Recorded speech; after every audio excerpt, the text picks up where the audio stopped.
Hold on, let's read it.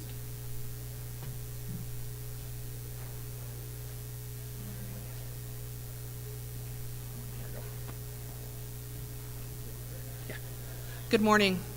It's a deep honor to be able to read this morning, particularly because Eldora White Eagle has participated in the Library of Congress Teaching with Primary Sources program as a partner with our Sand Creek project, an initiative here in Colorado that just recently took place last summer and is continuing to write Sand Creek curriculum using primary sources from the library.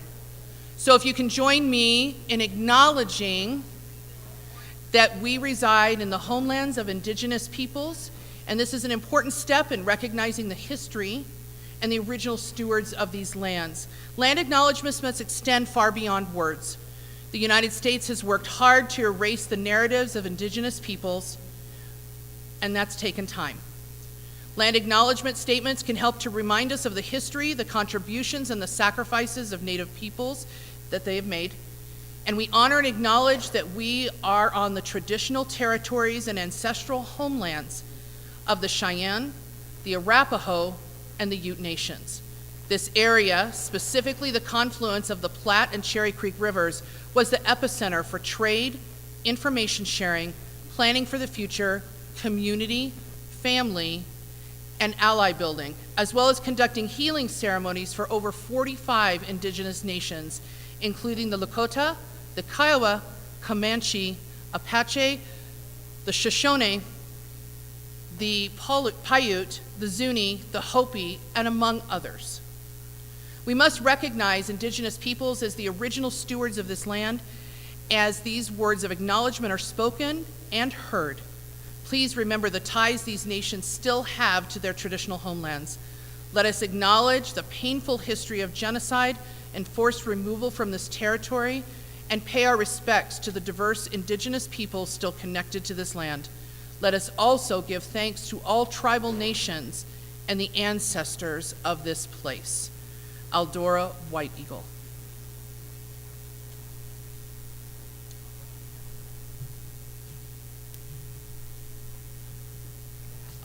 Oh yeah, just some housekeeping real quick.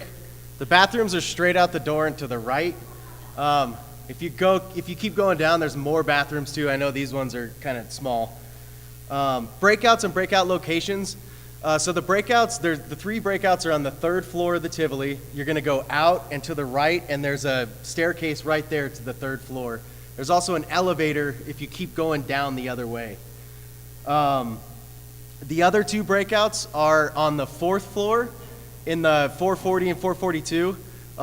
That one you're gonna wanna go over by the brewery, and there's an elevator right there that you can take to the fourth floor. There's also stairs. We'll be shuttling people if you need to. Grad credit and sub reimbursement, if you haven't got that information, it's up front, and feel free to email me if you have any questions. Good opportunity to get that 0.5 graduate credit. Certificates will be handed out after the event. I'll email those to you. The survey as well, make sure we fill out that survey. Those will be after the event as well during the raffle. And then GooseChase, we'll be doing that as well, so sign up for that. We'll have like a dedicated time for that, so that'll be pretty fun. Also, thanks to Kent Whaleman, Lessons on Local Government, and the Colorado Municipal League. Always thankful for your sponsorship. They provided the bags again this year, so just thank you so much for them. There's a flyer as well for the elementary poster contest from Lessons on Local Government, so check that out up front. Also, thank you to Sherry Galloway and the Museum of the West, who is in Grand Junction right now. We're streaming this over there, so about 15, 20 people can also get involved with some local programming as well. And thanks to Chris Jennings, too, and his cadre of students for setting up all the streaming. This is amazing. It's taken a huge load off us. And that's it. So thank you all. Enjoy.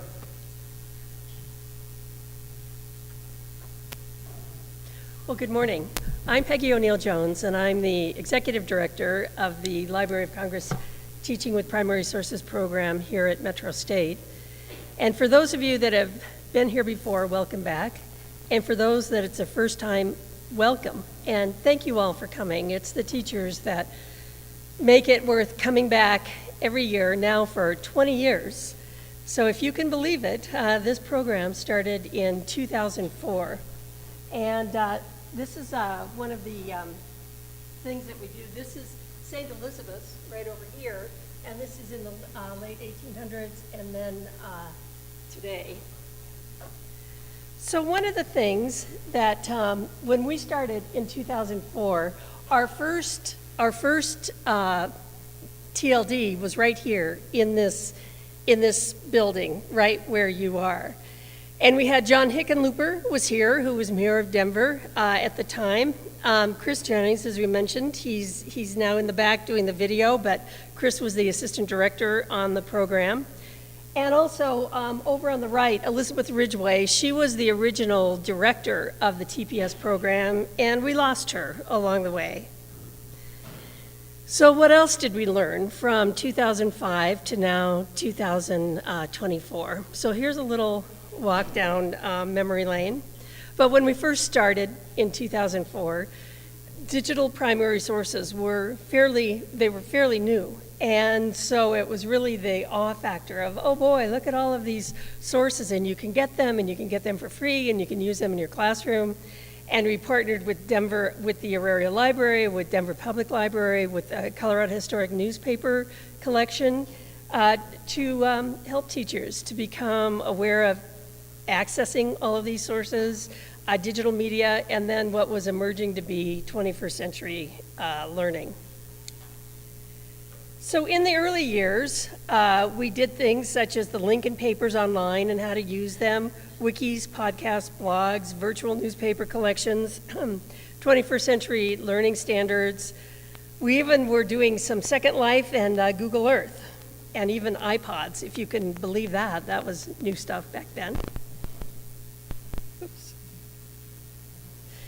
So one of the things that was really a lot of fun when the Democratic National Convention was here in 2008, we partnered with the Denver Post, and Dana Pletka, she got some passes for teachers to go inside the DNC, and we didn't have texting at the time, but they were emailing out what was going on there, and we were keeping that live. And so we had that connection between the Democratic National Convention, which was here in 1908, and then back in 2008. And then 2010, that's when primary sources really started to shine and become integrated into the standards. So we had a panel with Thomas Andrews from the University of Colorado, Ray Hernandez was here from the economics department, Rebecca Thiebold with geography, and Brenda Barr, who was the social studies director at CDE, showing how you could integrate primary sources with inquiry.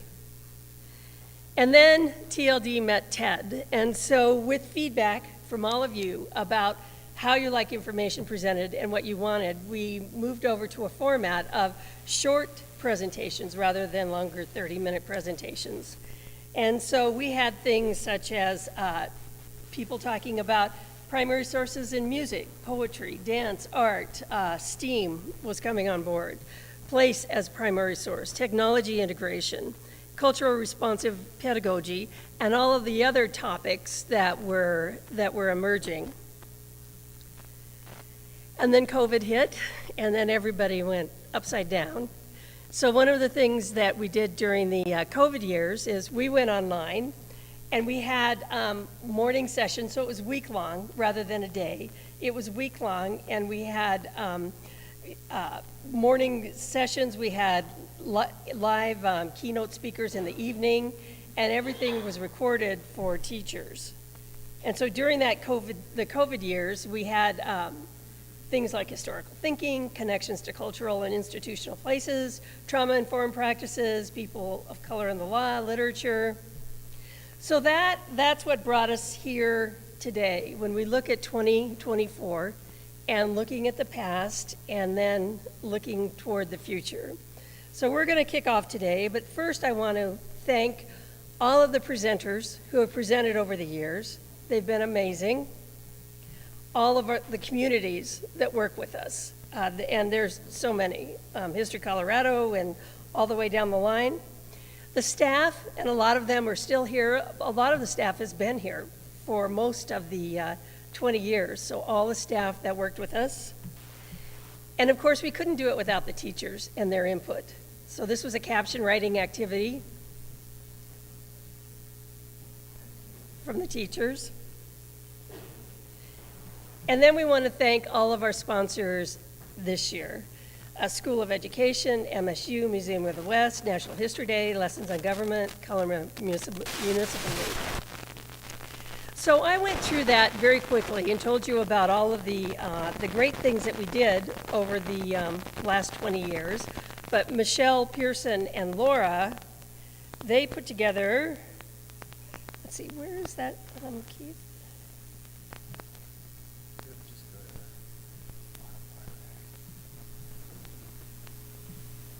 Got it, thank you. So this is available to you. This is the 20 years that I have been talking about with all of the resources of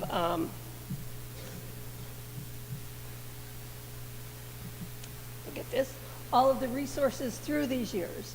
The strategies, the teaching strategies, the primary sources, and these are all available. There's a handout as well as this is online available for you to go ahead and take a look at. All right, well again, welcome and thank you all so much for coming. And now we're going to get started with the program.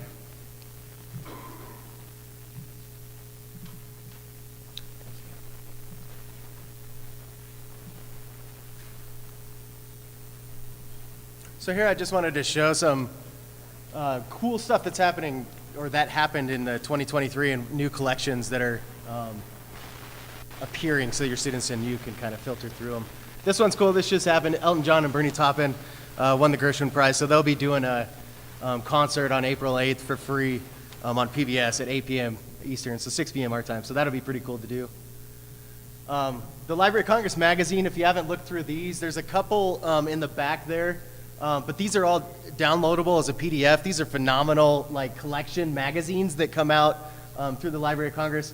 And you can see all the different kind of issues that were published last year. And they do this every 2 months. So keep an eye out on this if you don't know about these. Chronicling America, if you use that, it got a huge update. And it's still kind of in the final stages of beta right now.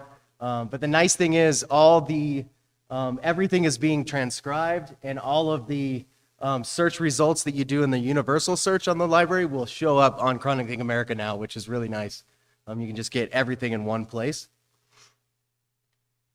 And here, these next ones are kind of some digital collections that came out this year after digitizing them. So selections of prayer materials from Africa, Middle East, and Central Asia. Some really cool silent film scores and arrangements. This one's cool. I had way too much fun. This is the Office of Scientific Research and Development reports. They have all these crazy experimental warfare vehicles that they used. And they just, this is all the documentation from it from the 60s and 70s. Mayanga Babu collection from Mindoro, Philippines. And this is cool. I didn't know this is a really ancient text that they used to write on, and it still really persists today in the Philippines. Dance photographs from Larry Kile. These are huge. There's from the New York Ballet and another ballet, I'm not sure what it is, but he took photographs of the studio, of the actors, everything. Israelsen Goth collection. This includes Mozart, Beethoven, a bunch of original film scores, or music scores. Early baseball publications. These are just fun to go through. Rule books, old how to swing a bat kind of books like that too. Charles William Landry, he was a diplomat to Asia, and now I'm forgetting the exact time, but he, a lot of amazing things in here too. Excuse me. These are fun. Archive of recorded poetry and literature. So you can hear them actually reading their, Robert Frost, Kurt Vonnegut, you can hear them reading their works. That's a really fun one to use. Africana Historic Postcard Collection. These are just postcards from Africa with all sorts of different kind of imagery on it, language written on it. Some of them have the actual letters, the written language on it. And then here, this one, they've always had up at the library, but they redid it and made a huge research guide for it. These are all the founding documents written by the founding fathers. So a huge collection here. And this one's one of my personal favorites that they got this year, a scrapbook belonging to Lewis Carroll. And he just has the most interesting things to write about and doodle about and make comics about. So if you're an Alice in Wonderland fan, this is perfect to go through.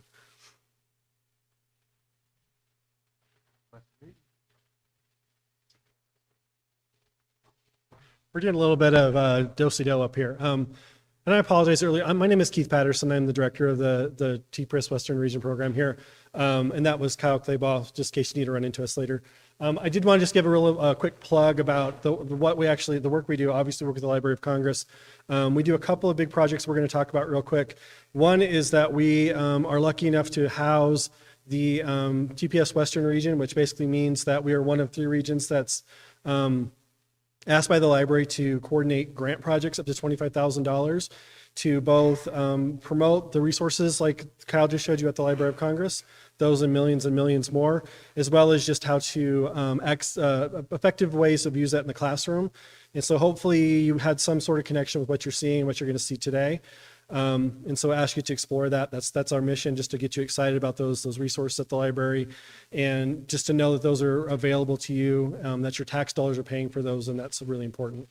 So if you're interested in doing more of this work, we're not going to harp on it a whole bunch, but just be aware that there is grant funding available for your schools, districts, organizations, and anything that might connect with this. Like I said, in those 2 big areas, just Library of Congress materials and how to effectively use primary source materials in your educational pursuits.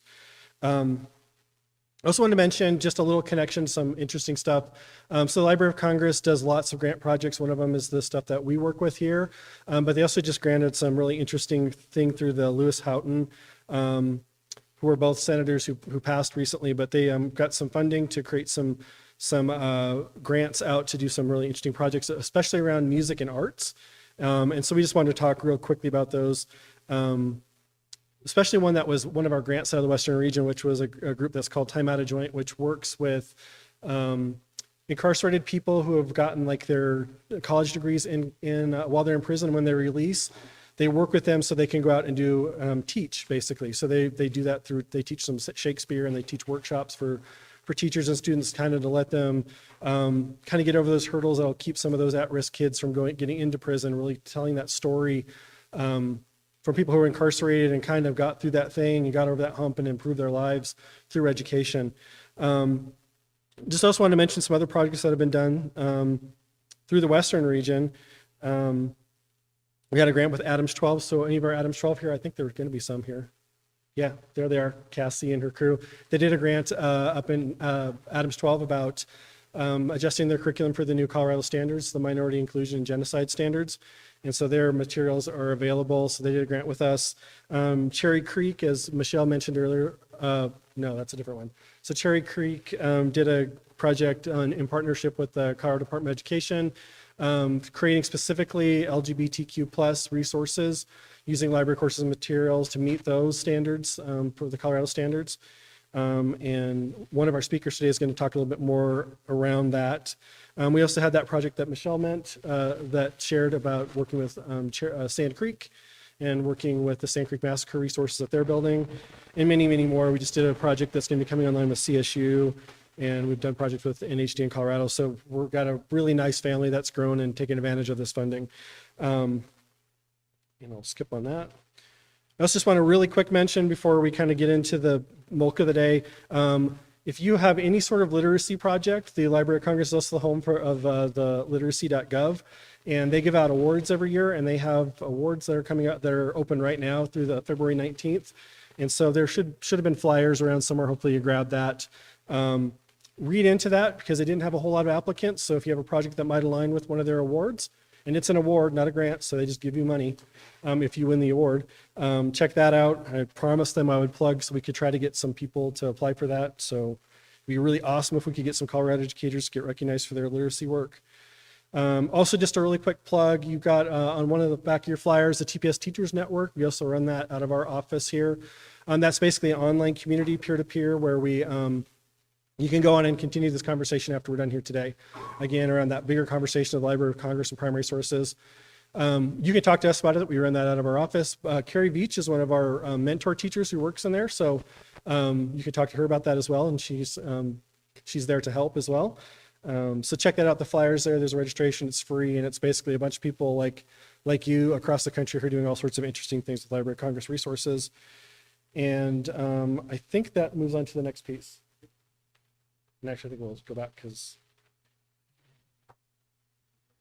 I'm passing it back over to Michelle here for a little activity. Okay, we're going to get you up and moving just because we don't ever sit all day. I don't know if some of you guys realize, well, maybe you do, that we have collector stickers. We've been doing this for the last couple of years. Do you guys know them? Some of the Library of Congress images that we've put on vinyl stickers for water bottles. It's the rage for all the kids, but these are rock star ones for teachers. And you're going to have an opportunity to get a full, complete set today of all of them. And there's National Park Service, there's great teacher ones, all kinds of different ones. But we're going to start with a game that we've actually used in the classroom with primary sources, hence the reason you got a primary source when you walked in. So we're going to ask you to grab a bingo card. Do that right now. They should be in the center of your table.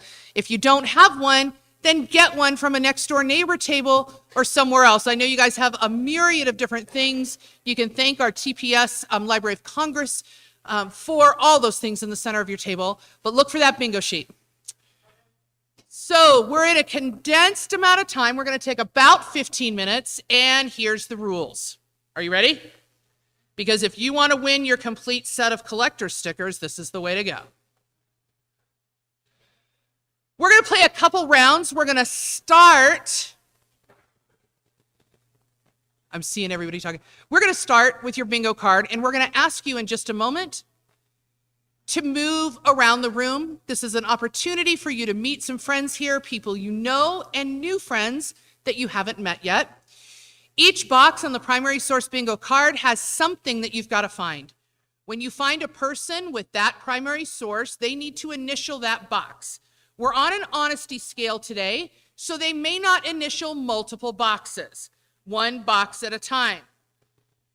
When you find that person, look at their primary source, they initial that box off. The very first bingo is going to be an X. It's going to be an X. So you need to go diagonally from corner to corner. When you get bingo, hold your card up and yell bingo. We'll freeze for a moment.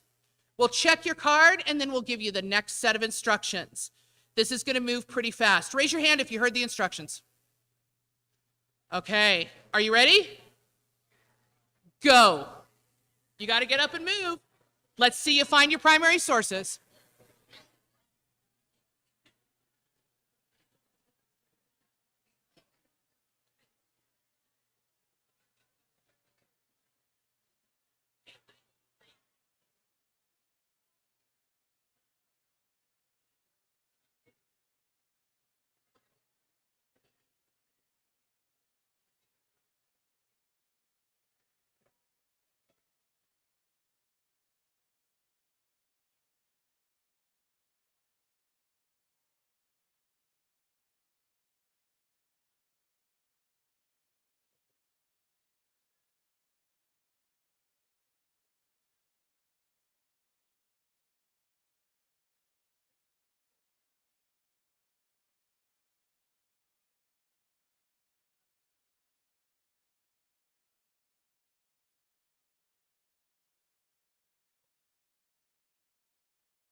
Okay, hands up in the air if you can hear me. All right, so we've hit our 2 bingos. Here's the next piece. You've got 10 minutes to get a window. Do you know what a window is? Outside edges. Big window, outside edges. Go.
Bingo?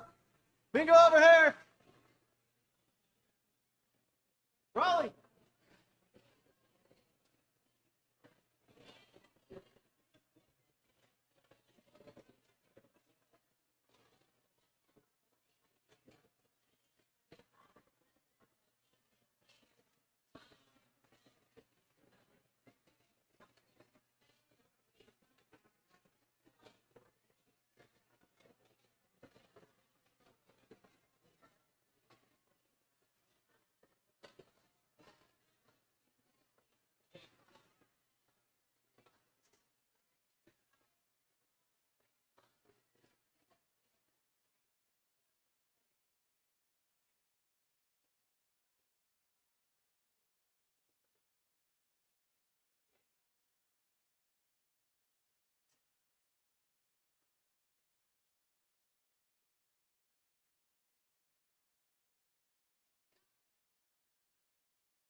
All right, everybody. Hopefully y'all had fun in that activity primary source bingo. You guys can think about ways to replicate this in your classrooms. Bingo over here too. Yeah, come in the back there. So go ahead and take your seats, go take a bathroom break. We'll come back. We're running about 10 minutes late, so we'll come back in about 10 minutes at 9:10, and that's when we'll start our TLD talks with Matthew Pedregón. Thanks.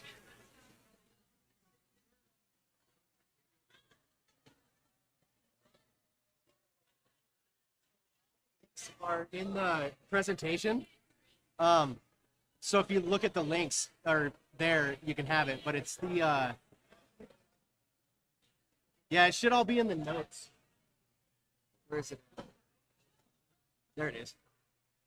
Office of Scientific Development Research.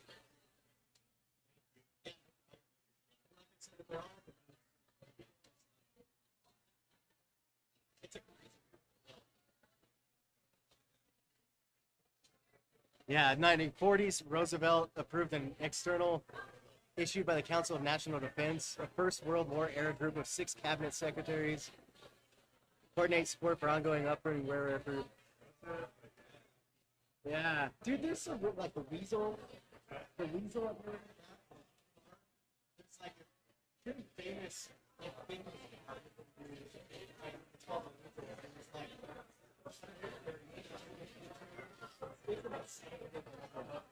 Hell yeah.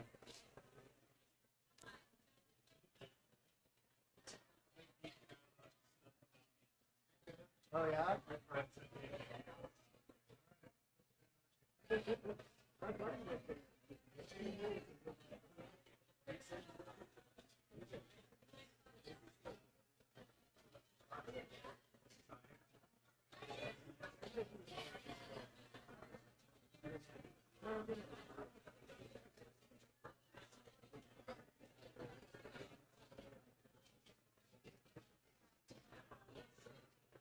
All right.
All right, if you can navigate back to your seats, we're going to get started here with our presenters here really soon.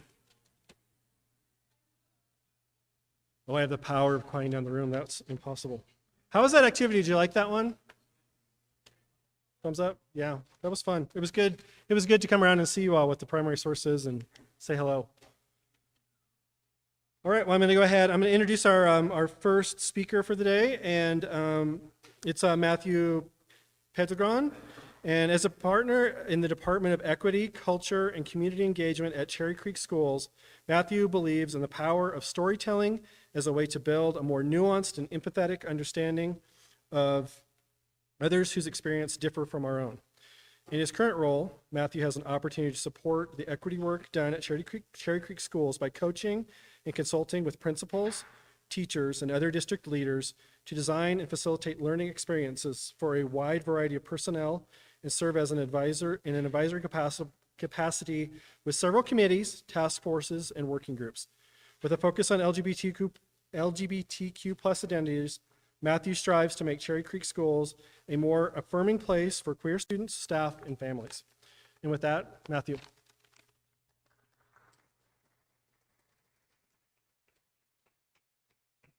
Good morning, everyone. Thank you so much for having me. It's an honor and privilege to be here with you all. I didn't realize my bio that I submitted a while ago that I forgot that I had submitted was going to be read. So that's the beginning little portion of my little, just to let you know exactly like who I am, who's this guy in front of you, what's he about. But yes, my current role is a partner in the Office of Equity, Culture, and Community Engagement in Cherry Creek Schools. But prior to that, I'm relatively new to that role. Prior to that, my background was in elementary music. And so being an elementary music teacher, I was on a specials team alongside a teacher librarian. And so I just very much value the work that you all do. I very much value all the conversations and relationships, and just geeking out on all kinds of fun stuff with my teacher librarian colleagues over the years. So I'm very excited to be here, and I'm very happy to be in good company. I appreciate it very much. So the session that I prepared for you all a little bit later today is LGBTQ plus identities, understanding perspectives, and building our why. So as progress has been made towards awareness and support of the LGBTQ plus community, so has a corresponding backlash of resistance. One current iteration of this dynamic has been a targeting of librarians and the call to remove books featuring the stories and experiences of LGBTQ plus individuals. As teacher librarians navigate this moment, it's important to not only become conversant with the materials and resources available through TPS that highlight the LGBTQ plus community, but to also elevate our consciousness of LGBTQ plus identities. In this session, participants will have the opportunity to learn more about what it means to be queer in this contentious environment and to build a personal why with regards to the work. In this way, we hope to better equip participants in meeting challenges and create educational spaces that are more affirming for LGBTQ plus students. So as I kind of shared, my specialty isn't teacher librarian research work, right? My specialty is more in equity work, and I got into it also initially through union work and working on social justice issues. I like to claim that I grew up in a social justice household, and my father would share things like, we don't eat grapes, and this is why, because we were very much involved with the movement with Cesar Chavez and all kinds of different upbringings. And so it's always been part of who I am, and I just feel super duper fortunate to be able to have that be part of my career as partner of equity. So like I was sharing, using these resources and how to get to these resources is not exactly my specialty. However, learning about about, as was mentioned earlier, taking on viewpoints and understandings and perspectives of people that are different than ourselves, and learning how to build that common understanding, that shared understanding, such that we can use these resources in a way that is sensitive, that is equitable, that won't land on any particular population in your classrooms in a way that can be damaging, right? So luckily, here in Colorado, I know that last slide was very doom and gloom, and I know many of us here are like, yeah, that's us. This is hitting us. We're on the front lines of this battle, so to speak. And so also what I hope to do is equip you with some tools on how to forward this work in your own spaces. And so in Colorado, we're kind of fortunate. We are one of a few states that actually has some pretty progressive and forward laws and protections for LGBTQ plus individuals in general. According to the Human Rights Campaign, we're one of 22 states that prohibit discrimination of LGBTQ plus folks in public accommodation.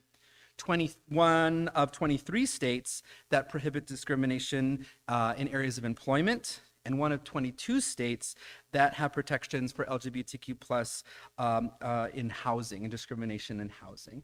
Okay, so, and there's a whole bunch of other things that make Colorado a place to be that is a lot more affirming and protective of our queer community. And as many of you all are aware, in 2019, the Colorado General Assembly passed HB 1192 regarding the inclusion of American minorities in the teaching of civil government. And in it, it states that in the teaching of social studies, history, and civics, that we are to include the history, culture, and social contributions of American Indians, Latinos, African Americans, and Asian Americans, the lesbian, gay, bisexual, and transgender individuals within these minority groups, and the contributions and persecution of religious minorities, and the intersectionality of significant social and cultural features within these communities.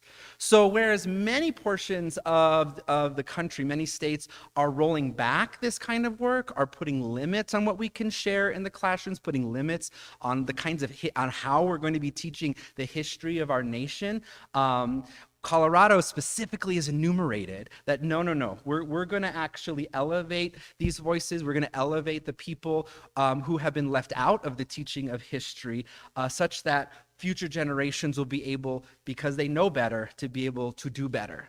And so part of the populations that have been enumerated are the LGBTQ plus populations.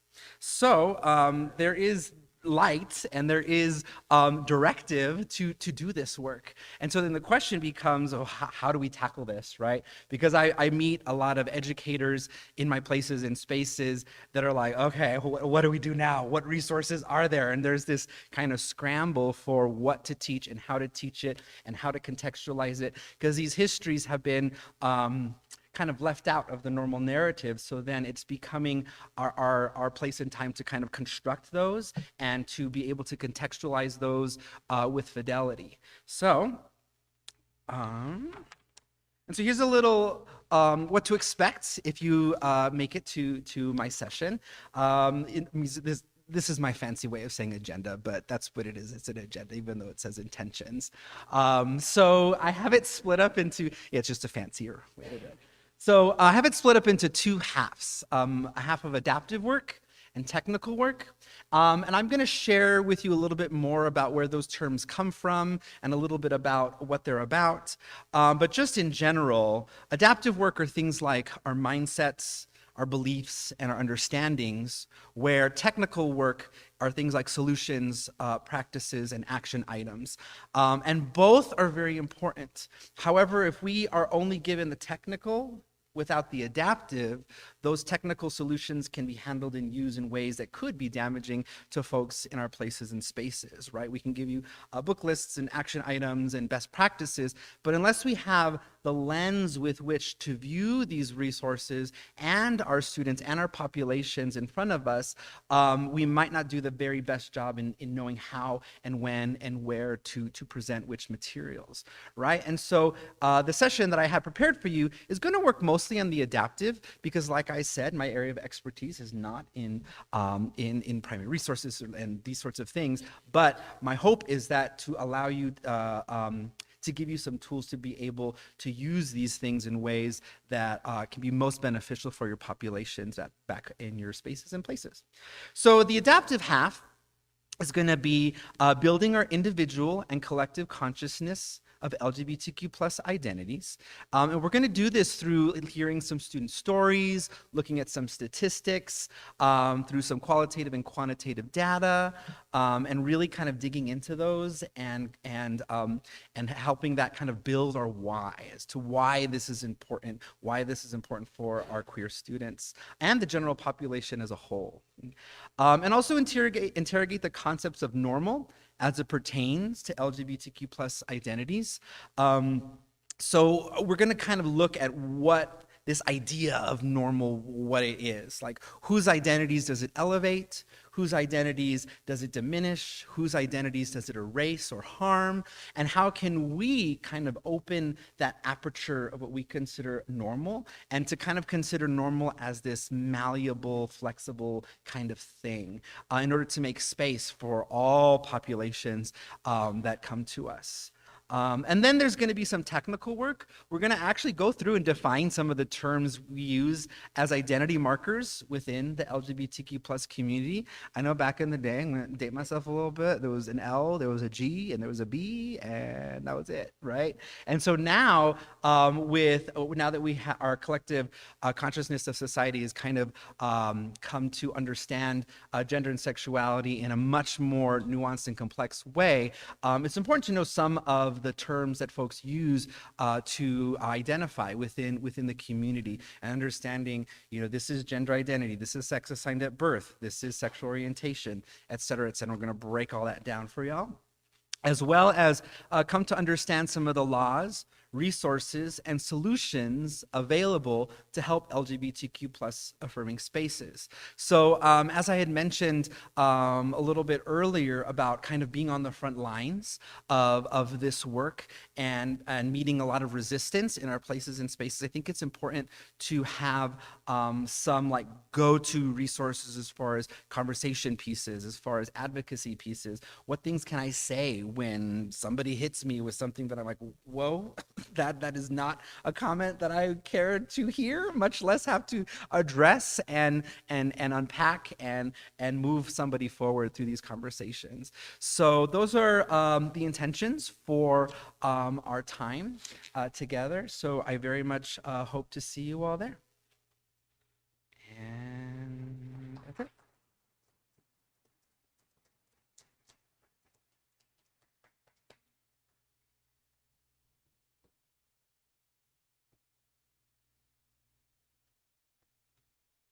Hello again. Thank you, Matthew. I just want to remind everybody that, as I mentioned, that Matthew was part of a group with Cherry Creek Schools that actually did some curriculum around the new social studies standards, and you can find that on the CDE website. We haven't mentioned it, but we're going to put all the resources from today on a shared document and share that out to all of you after the event, as well as the recordings of the presentations. So if you want to look at it again or share it with your peers, that's welcomed and encourage you to do so.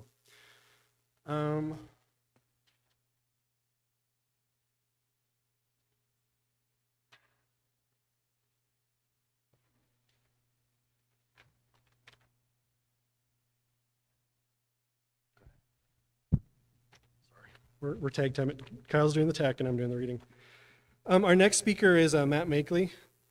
And if you've been coming to TLD for a long time, you probably have seen Matt before. He's one of our favorites. And when we were thinking about 20 years and some of the people that we want to bring back, he was on our short list. So Matt Makley is a professor and chair of the history department right here at Metropolitan State University of Denver. He has authored 2 books. His recent, The Small Shall Be Strong, A History of Lake Tahoe's Washoe Indians, which was published in 2018, was recognized by the American Library Association as an outstanding academic title. He was born and raised at Lake Tahoe. Makley has lived in Golden, Colorado since 2007. Lately, he's been interested in researching, teaching, and writing about water. In 2014, he created a course, Colorado Water in the American West, Orbis, a Foreign Policy Research Institute's quarterly journal, and recently published his co-authored article, A Brief History of Independencies and Water on the Colorado Plateau. Please welcome Matthew Makley.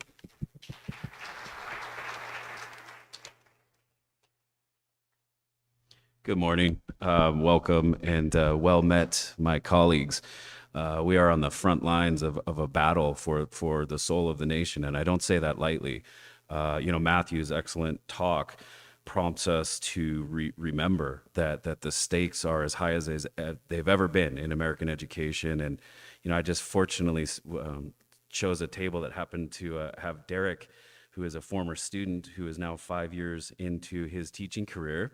And, Derek said, year 5, I'm starting to lose a little bit of the magic that fueled me in the first years. And I just want to imbue and help to cultivate that magic for Derek and for everyone here today. Just a reminder what a special privilege it is to be an educator, what a magical thing it is to have the trust of the public for the most part, right? The trust of the public to help minds find themselves. I remember I was giving a talk at the Board of Trustees several years ago, and I was supposed to be talking about the benefits of higher education and enrollment and all sorts of things. And I said, what we're doing here on a daily basis, we're working to liberate minds. We're not in the business of profit. We're not looking to make profit, to profit off of tuition dollars, to figure out new and better ways to make money.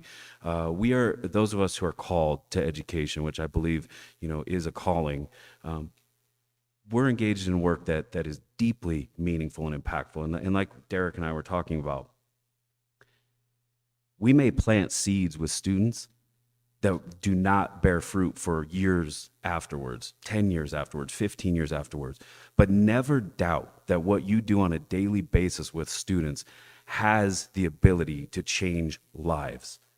And that's what keeps me getting up in the morning and coming and doing this work. And I hope the same for you. And I am grateful to you all for being here. I'm going to see if I can, I want to get audio on the computer. I'm not sure we will have it. One of the first things I like to do when I'm talking about water is to, well, first of all, acknowledge, what is water? and one of the things I love about water, you can't create it in a lab. If you could, technically it's possible. Theoretically it's possible. But if someone could do this, it would have been done and they would be billionaires. Right? Hydrogen and oxygen, put a little flame in there and you got big problems. So it's not easy to create. Scientists tell us we live in a closed system. The amount of fresh water we have is the amount of fresh water we have. And I remember teaching this a couple of semesters ago, and students said, well, then what the hell is drought? Doesn't water go away and disappear? And I had to scratch my head and think about it. And I said, well, after I had some time to reflect and read, I said, it moves, it evaporates. And these last couple of storms, if you got up in the morning and you saw the sun hitting in just the right way, you could see the evaporation. And to me, that was like magical. I was seeing water take another form. First of all, it's in this crystallized form, and it's piling up, and it's beautiful in a way. And then all of a sudden, it's moving right in front of me. Where's that water going to be in 10 days, 10 months, 10 years? Will it be blessing the savanna of Africa with moisture? Or will it be right back here falling as snow that I need to shovel? So this is something I encourage everyone to do. All of my students, anyone I talk to really is engage with water when you can and where you find it. I'm not sure. I'm gonna push the forward button and see if this will activate the video. The hope is that we can see water. Yes. Not sure if we're gonna get the audio though.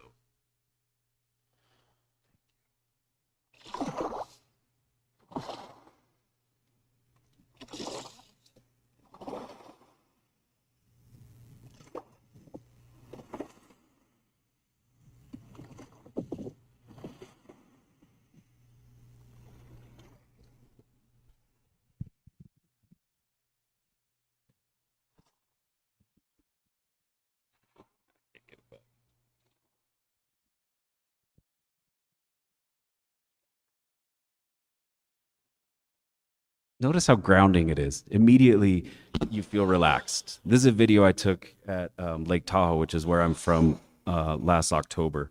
And I can almost promise when I don't feel good, I promise myself, like, get in front of water. If I'm feeling confined, if I'm feeling sick, if I'm feeling uninspired, if I can get myself to a surface source of water, living water, and sometimes it's as simple as water that you find in the house, and just when you're using it, think about it and consciously really acknowledge, like, wow, what did it take for this water to get here? This morning, as I was getting ready for this, I was doing all the things humans do in the morning, brushing teeth, taking a shower, running water in the sink in the kitchen to wash out a dish. And just thinking about, where did that water come from? And in Denver, we're so fortunate because we're a headwater state, and so we get fresh water, and our water quality is really second to none in the world. But one of the things we'll talk a little bit about in our breakout sessions is challenging ourselves to find out, where does our water actually come from? Is our water coming from the west slope, water that was supposed to be going to the west slope and is now being pumped, piped, and canaled over to the east slope, to the Front Range? Now, going back a little bit, my own life, Lake Tahoe was an important place for me. I was born there, raised there, and when I started working with the tribe, I began to see the area through a different lens, through a different framework, and particularly when I started to meet people and spend time with them. And I remember Malin, so we were sitting in a meeting, and he said to me, Matt, for Washoe people, the water is more important than just like, what can it do for us? The water holds memory, it holds consciousness. The fate of the water is the fate of our people. And I thought about that, and I thought, that's brilliant. That's every human community. We can live, roughly 3 minutes without oxygen. If you're fit, and depending on one state and where you are, you can live a long time without food, maybe 30 days. But water, 3 days max, depending on your state of hydration, where you are. It's second to oxygen in terms of importance on this earth, on this planet, for human beings. And how many days have I taken it for granted? How many days have I just assumed it would be there when I hit the tap? And Malin helped me realize water deserves our respect. It deserves questions that, like, what can we do for you, instead of what can you do for us? And that sent me on this path of thinking and writing and reflecting and researching about, like, is this common among indigenous communities? And of course it is. When you visit with Native people in their home communities, when you talk to elders, when you read creation stories, we consistently find water playing a central role, a sacred role often. So the Library of Congress, wonderful resource. Whenever I am in doubt, I turn to the LOC, because so much of the material is fair use. And that is such an advantage as you're preparing a lecture, a lesson, a publication. You'd be like, oh my gosh, I can go to the Library of Congress, because then I don't have to worry so much about copyright infringement. And you can find all kinds of, here we have a map that's depicting the two basins. We'll talk a little bit about this in our breakout sessions. This is how the federal government has structured the Colorado River, breaking it into an upper and a lower basin so that the water can be allocated between the 7 basin states. California receives the most water from the Colorado River, and that surprises a lot of people. Those of you who are native Coloradans are like, you bastard, you California rascals. So again, Library of Congress, wonderful new photographic collection. Kyle, you may have encountered this as you were going through some of the new digital collections. Carol Highsmith, brilliant American photographer. She's taken a lot of photos of water in the American West. And what I think really draws students in, regardless of K-12, secondary and whatever, images, and then asking the students to put themselves in those images and to think about what the images tell us, to, as Matthew suggests, to really interrogate the sources, to ask ourselves the right questions. And an image like this, looking at Lake Mead, which sits behind Hoover Dam in the early 80s, you think about the optimism. The United States is still, very happy with the way that the dams are operating on the Colorado River and the way the lakes are gathering water. And this dam, which is actually a machine, this hydroelectric dam, it's functioning well. And then we start to fast forward through time. And we can ask our students, like, what do you notice between these two photos? You know, as you look at this and really kind of look even beyond the dam itself, and then start pulling in more stark photographs. Like, okay, now what can you tell me about this photo? What is the white thing on the rocks there that we're seeing? And again, moving forward, really challenging ourselves to notice before and after. I always liked before and after, and I think it can be useful for students too, to present them with primary sources, in this case images, and say, all right, this group, we're going to have you work on the 1983 image. This group, we'd like you to work on the 2023, and just give us some observations. What are you seeing? What is this machinery in front of us? And the students will get to the answer we're looking for, but it's always nice to have them do it.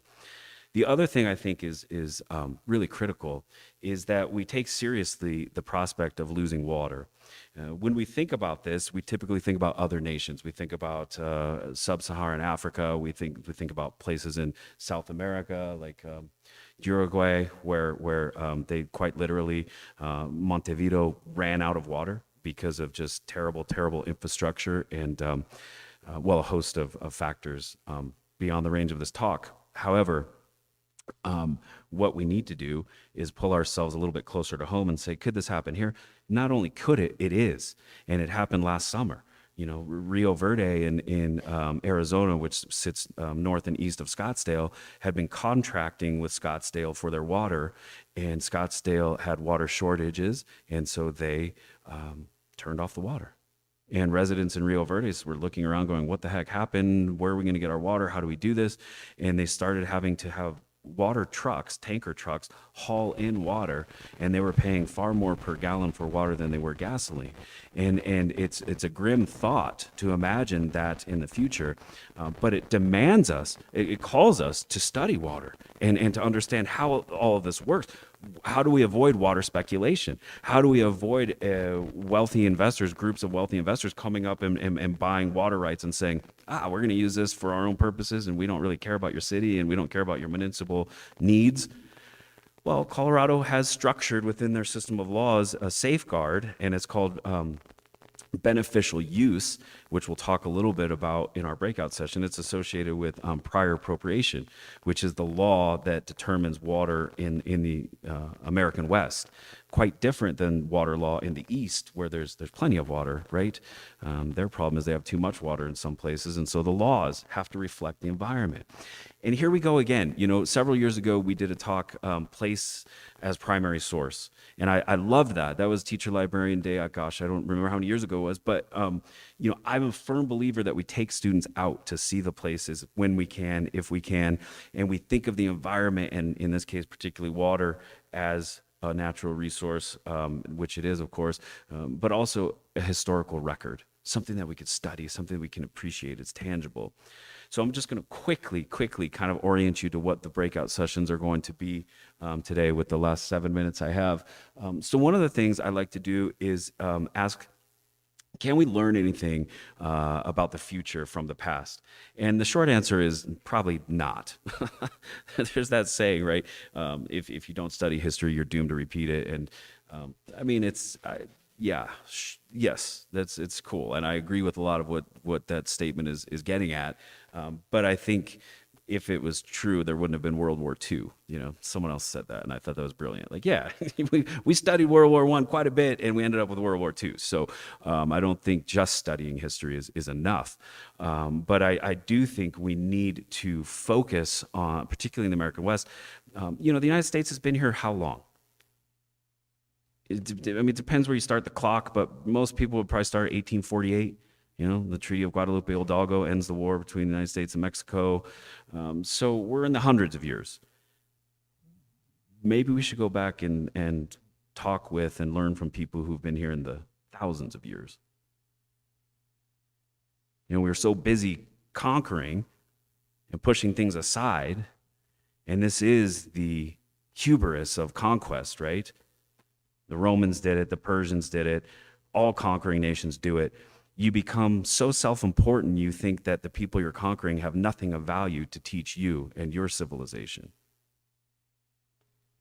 And when the dust settles, you begin to look around and say, okay, well, the people haven't gone anywhere. They're still here, right? Through strength and resilience. Are there things that we can talk about and learn from them? So one of the groups that's really valuable to look at in this regard is the Ancestral Pueblo, formerly known as the Anasazi. Many of you have probably been to the ruined sites at Mesa Verde or on the Ute Reservation outside of Toyac, the tribal park on the backside of Mesa Verde. Some really old ruins there that are not as publicly accessible.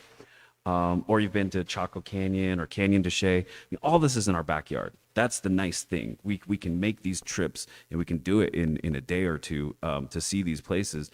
And when we encounter, the Ancestral Pueblo, it's important to really try to put them into historical perspective and understanding how they lived, how they structured their worlds. There's a really nice article available on JSTOR, which is, of course, a collection of digitized academic articles. But it's by Severin Fowles, who's an anthropologist, and it's called The Enshrined Pueblo Village. And it's building off of work that was done actually by a Pueblo anthropologist about 20, 30 years ago. And it looks at the structure of the villages, and what we find, what Severin found, and what anyone who studies this is finding, is that the Pueblo were structuring their world in layers. And so the outer ring you see here, M, those were mountains. Those were significant mountains that demarcated the important points that structure their landscape. Moving in the circle, you see H, those are hills, hilltops or small hills. And then you see the S's, those are sacred shrine sites. And often what we find in the hills and the sacred shrine sites are water, springs, places where water is bubbling, moving, living, speaking. And what the Ancestral Pueblo people would do is they would train people who would go to these places and they would minister to them. They would do a multi-day pilgrimage. They would spend time. They would say prayers. They would sing songs. They would do the things that were required of them for the health of the water and for the health of the people. We know that they encountered significant difficulties. By about 1275, they began to move, the Ancestral Pueblo. And it's captivated everyone's imagination, right? Like, where did they go? Why did they go?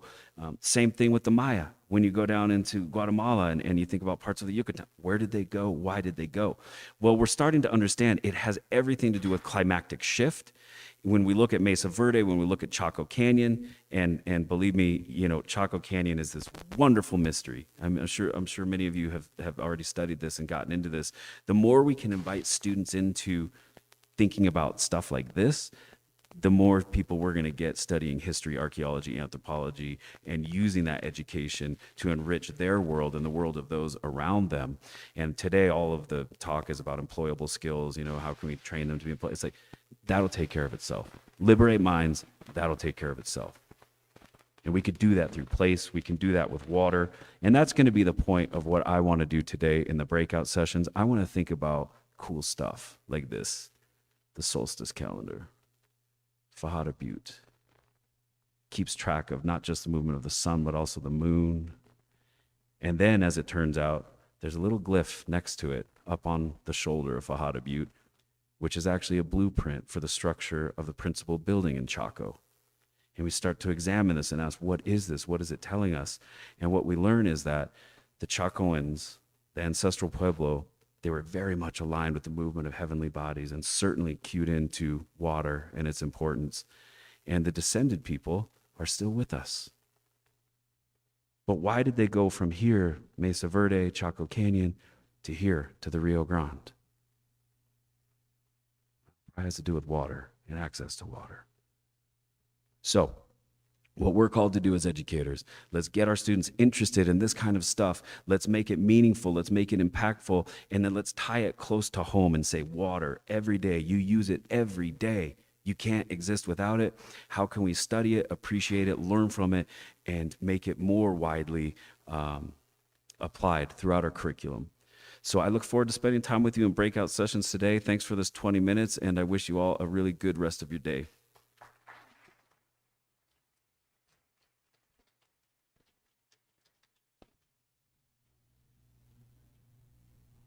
Hello again.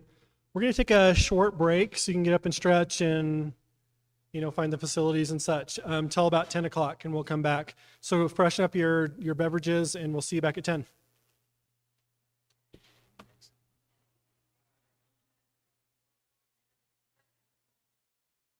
Get the mask.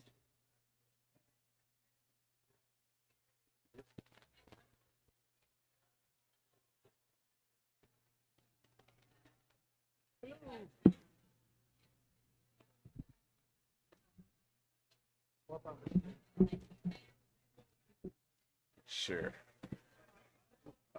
Oh, Oh, you can plug in. I can just plug in directly. That's probably just as easy. And I think I have the same dongle.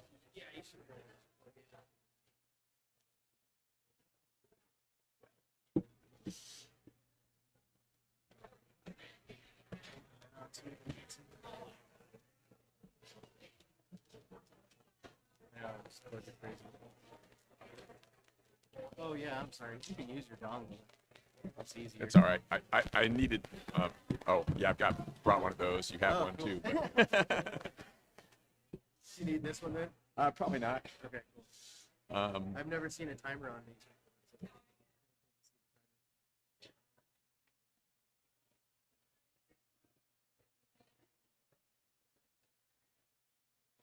Here, actually, I should probably have so it doesn't freak out. Okay. All right. Let's.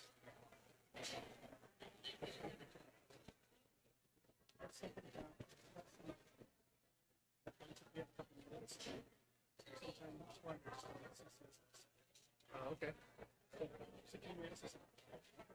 Yeah, I can do it. Or she said I can just pull up the website and say, hey, by the way, yeah, it doesn't.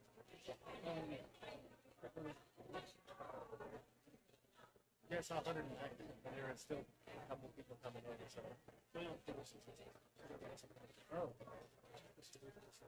Oh. Let's.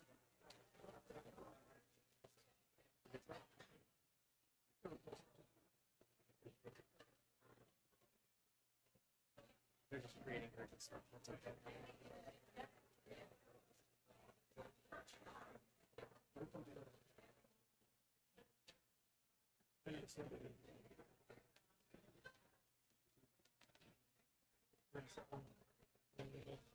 Yeah, we can do it before. Because after all the talks,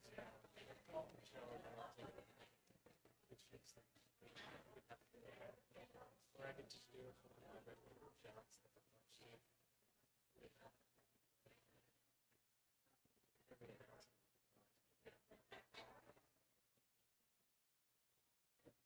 Why is it not showing up? On that one. Over here for There we go. There we go. Okay.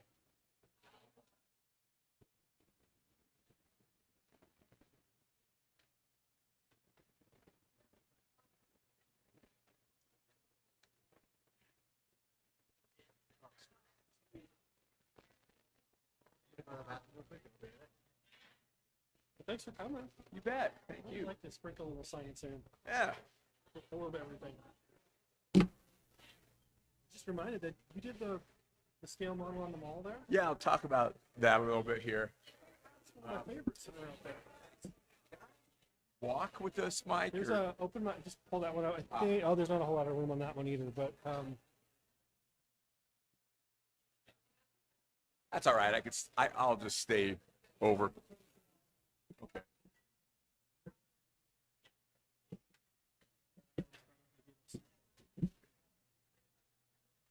and that Yeah, one's that taped one down. doesn't have too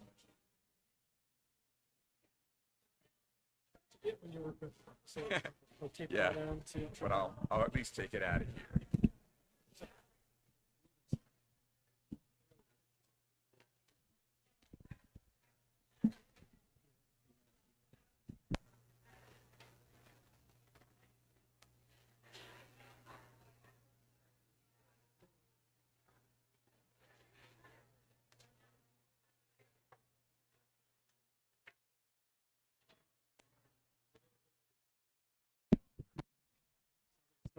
So we're good. Just pull it out this time. So we don't scare the crap out of everybody about dropping. All right. Well, I did teach there for a long time. Now I can.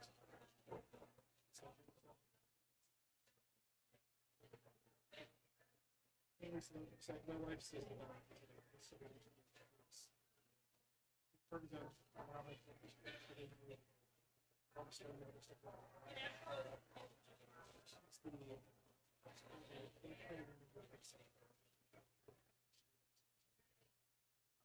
Boy, I just talk. yeah.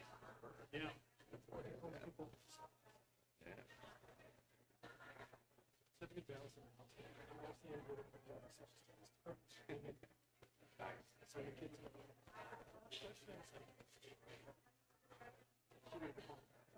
How old are the kids?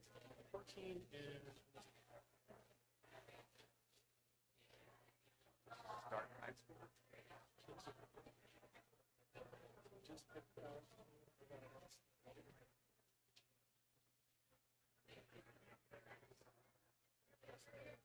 Just get this nice little bit. Moving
Physicist and author, and he has devoted his career to math and science education. He has taught at every level from preschool through graduate school, including more than 50 college classes in astronomy, physics, mathematics, and education. He is a lead author of best-selling college textbooks for astronomy, astrobiology, mathematics, and statistics, and critically acclaimed books for educators and the public on topics including Einstein's theories of relativity, the search for extraterrestrial life, global warming, and math and science teaching. Also, 7 award-winning science books for children, all of which have been selected for the Storytime from Space program, in which books are launched onto the International Space Station and read aloud by astronauts. Other career highlights include serving 2 years as a visiting senior scientist at NASA, proposing and co-leading development of the Colorado Scale Model Solar System on the CU Boulder campus, and also the Voyage Scale Model Solar System on the National Mall in Washington, D.C. And you can find these and the rest of his resources at bigkidscience.com and jeffreybennett.com, and we'll link all that on our resources as well. And without further ado, Jeff Bennett.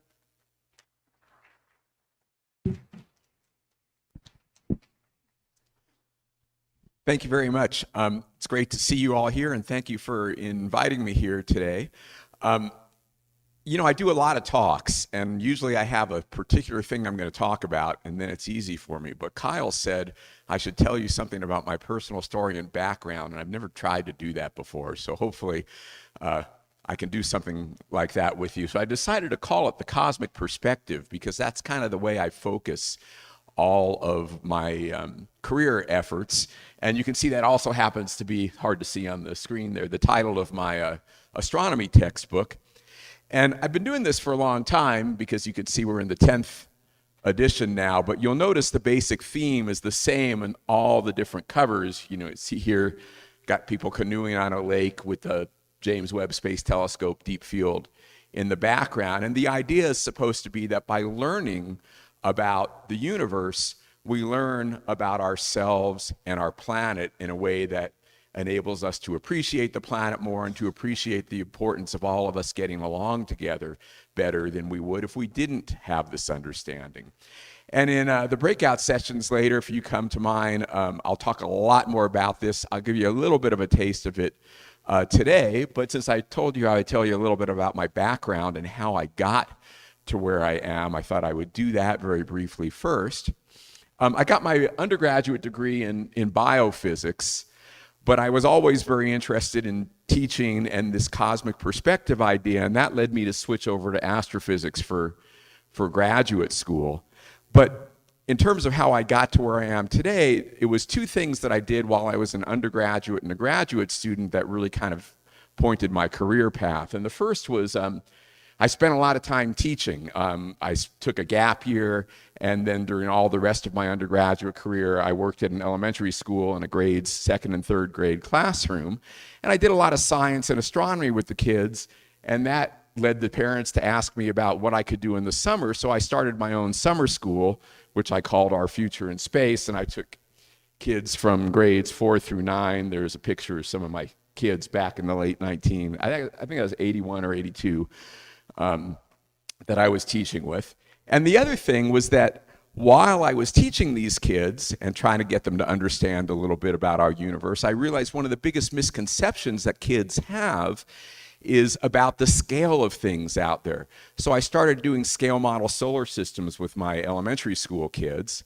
And then I started teaching at the college level and found out that my college kids had exactly the same misconceptions. And that led me to start working on, could we build a permanent scale model of the solar system at CU? And we ended up doing that. It opened actually the day before I received my PhD. And I actually think I probably spent more time on that project than I did on my thesis. It was very complicated to get all the details for that to get going. And then it only took 15 more years to get one on the National Mall. I'll show you that in a minute. But the way this pointed off to my career was because I did that model solar system work, the campus kind of knew that I had this interest in education in general. And so even though I got my PhD in astronomy, they asked me to start a math program that they were developing at CU called quantitative reasoning. And this was meant to be the stuff that if you're not going on in a STEM career, what do you need to know to go on? And they asked me if I would teach the course, create and teach the course, and I said, sure. They didn't tell me that no one had ever done this before, and that therefore I would have to write my own material for it. And that's how I became a textbook writer. The math book was actually my first textbook. We're in 8th edition there now. And then after the publisher found out that I was actually an astronomer and not a mathematician, they said, do you want to write astronomy too? Like, sure, why not? Around a couple years later, because of the model solar system work again, the astronomy community knew that I had this interest in education. And so when NASA decided they were going to create an education program within a science division, something they'd never done before, I got hired to do that for a couple of years in Washington, D.C. Now, I told you I'd give you a little taste of what we're going to do in more detail later today to tell you a little bit about what this cosmic perspective means. And the idea is you go out in the night sky and you look up. It's hard to see these days with all the light pollution, but if you can see the sky and appreciate the sky, and as the previous talk talked a little bit about the impact it had down on the ancestral Pueblos and their sun dagger and all the other things they did, it's not quite obvious what we're seeing out there, but through science over thousands of years and all the different cultural connections that people have made, we've learned what our basic cosmic address is today. We live on a planet called Earth in our solar system, in our Milky Way galaxy, which fades into the background of the universe. What this picture doesn't show you is that scale idea. How big is all that stuff?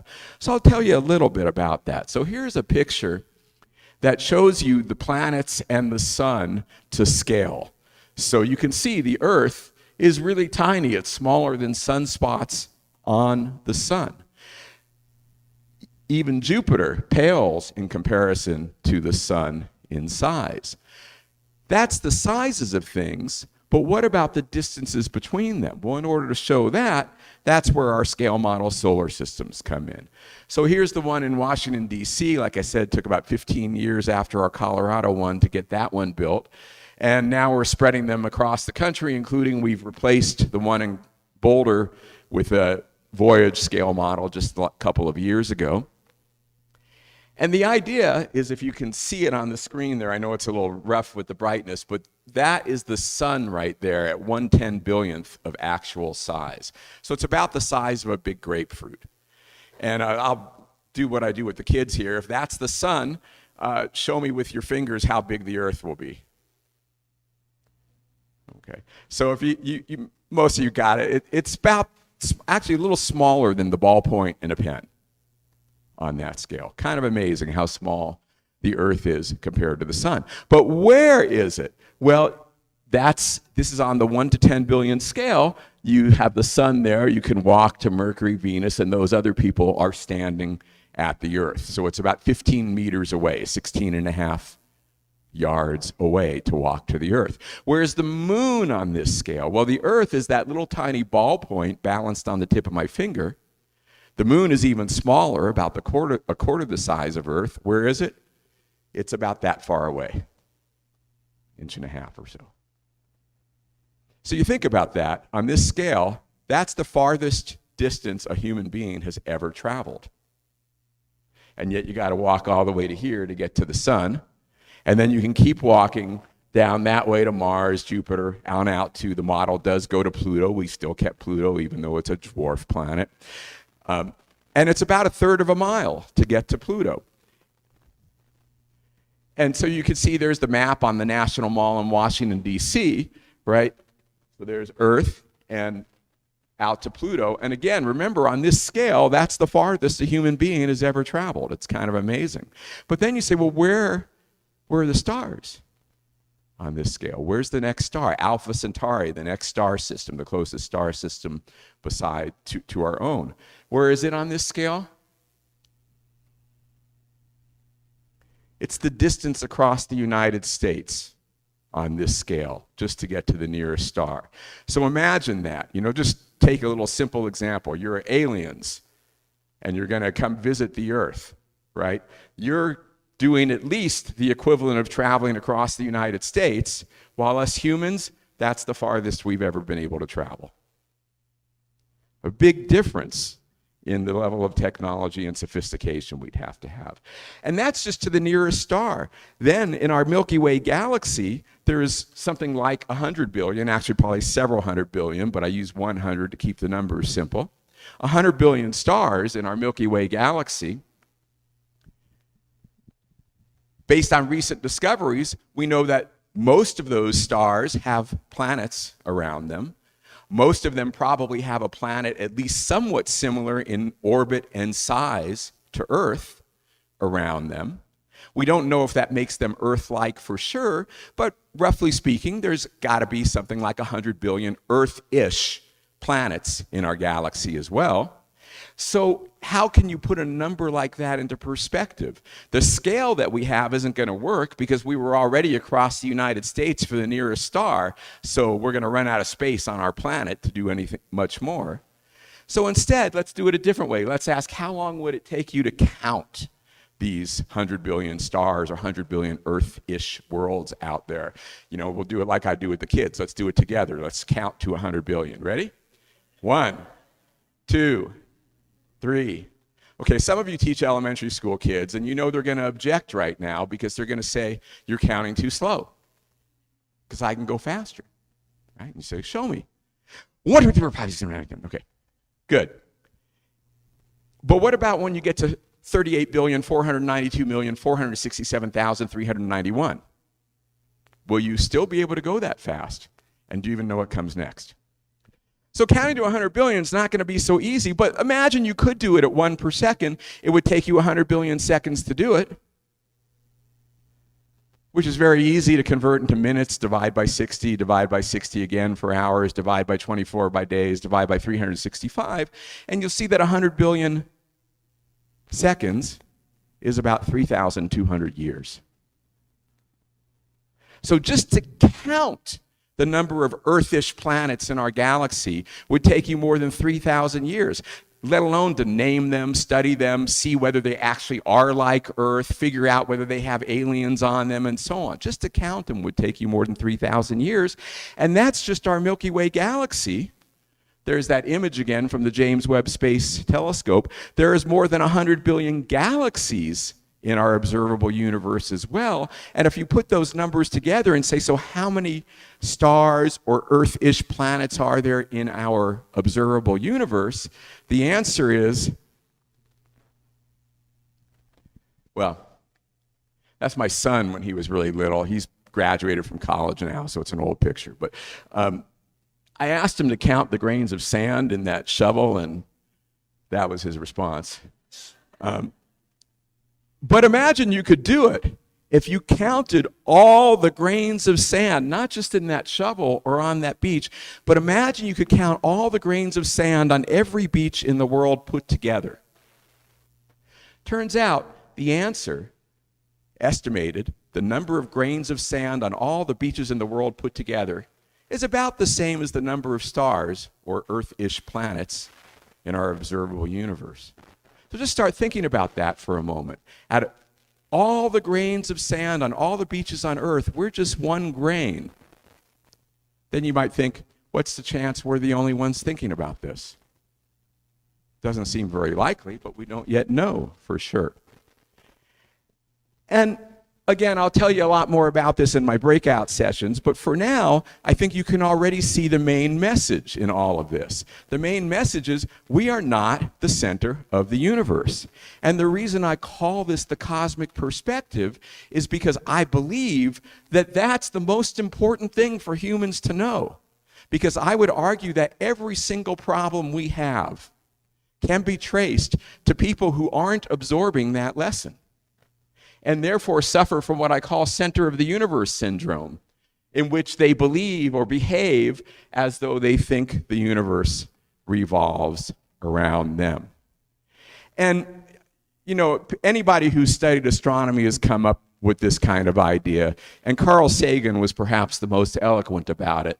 So I'll just give you a little brief quote from him from his famous Pale Blue Dot speech, which I urge you all to look up and watch the entire thing. Think of the rivers of blood spilled by all those generals and emperors, so that in glory and triumph they could become the momentary masters of a fraction of a dot. And that dot is our planet, viewed from the Voyager spacecraft when it was about 3.7 billion miles away. So with that overview, I'll tell you just a little bit more about what I do today. I spend most of my time writing or speaking. I have textbooks in the 4 subjects. I also have, if any of you are in the middle school level, a free online complete textbook for middle school. Earth and space science can also be used at the high school level. I do lots of speaking, do lots of school visits. If you're interested in those, I still have a few openings this year. Faculty workshops, public talks. I'm still working on the scale model solar systems. And I want to just tell you about 3 other things that I'm still currently working on that I think are will be particularly interesting to you. The first is, and now please get out your phones and go to your app store and download Totality. You should find it pretty quickly in your app store. If you see more than one Totality, it's Totality by Big Kid Science.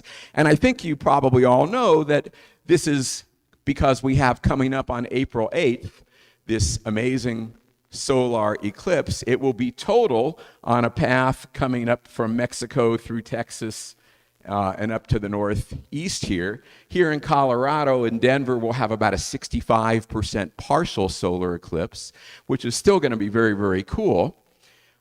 If you get a chance to travel, I should ask, how many of you traveled to go see Totality in 2017? Excellent. Those who raised their hand can tell the rest of you it is worth traveling to this. And it's especially worth traveling to this because if you don't, there's eclipses that happen around someplace every year or so, but in the United States, this is the last total solar eclipse until 2045. So the good news for 2045, if you're still around, is it comes right through South Denver, so we won't even have to travel far for it. But that's a long wait. So hopefully you'll get to see it, but at the very minimum, you should watch this partial solar eclipse. The app, the free app, gives you all kinds of information about the eclipse. That's a screenshot from the app where I tap, this location here in Denver.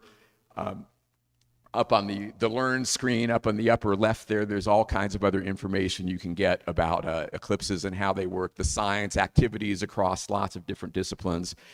And you'll notice April 8th, this eclipse is a Monday. It starts here locally around 11:30 in the morning and ends at around 2 in the afternoon, which means your kids are going to be in school, which means there's one place that they absolutely must not be between 11:30 and 2 o'clock. And that one place where they absolutely must not be is inside. So make sure your school is prepared for this, that your kids will be outside. And very, very important, you need to be prepared for eye safety, right? This is a page out of my totality book. You can use eclipse glasses to protect your eyes, but don't take them off till the moment arrives. And the moment is totality. We won't have totality here, so you can't take them off at all if you're looking up at the sky.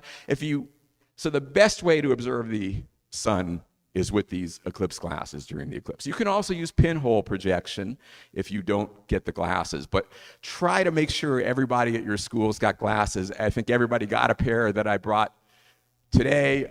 If you need to order glasses, there's an order form on my website, and also a list. If you don't want to buy them from me, you can buy them from all kinds of reputable dealers, but make sure you get them from a reputable dealer, not just random Amazon place. The next thing I want to tell you a little bit about is this really cool program that an astronaut named Alvin Drew started with an educator named Patricia Tribe a few years ago to try to put literacy, to combine literature and science together by having astronauts read books from the International Space Station. And I didn't check whether my computer audio is going to work, but we'll see. Nope. Oh well. So you can see that's astronaut Mike Hopkins inside the International Space Station with the Earth going by behind him. If you go to storytimefromspace.com, you can see they've read about, I think, 20, 30 different books by a number of different authors by now, including all 7 of my kids' books. And that's all posted freely. You can use it in your classrooms, in your libraries. So I hope you'll check it out. We also have 3 videos that astronaut Steve Bowen did with my totality book that I would urge you to watch before the April 8th eclipse, because he reads through the book and does a lot of other stuff, eclipse related in there. And then the third thing I want to tell you about before I stop for right now is the other big focus of my career over the I've been teaching about this topic since the 1980s, but I've been really focused on giving public talks around the country on global warming for the last few years. I'll be doing my talk, Pathway to a Post-Global Warming Future, at Fisk Planetarium in Boulder on April 11th and 12th. I hope you will come. And the new edition of my book just came out. And I hope I will see you all later this afternoon in the breakout sessions. Thank you.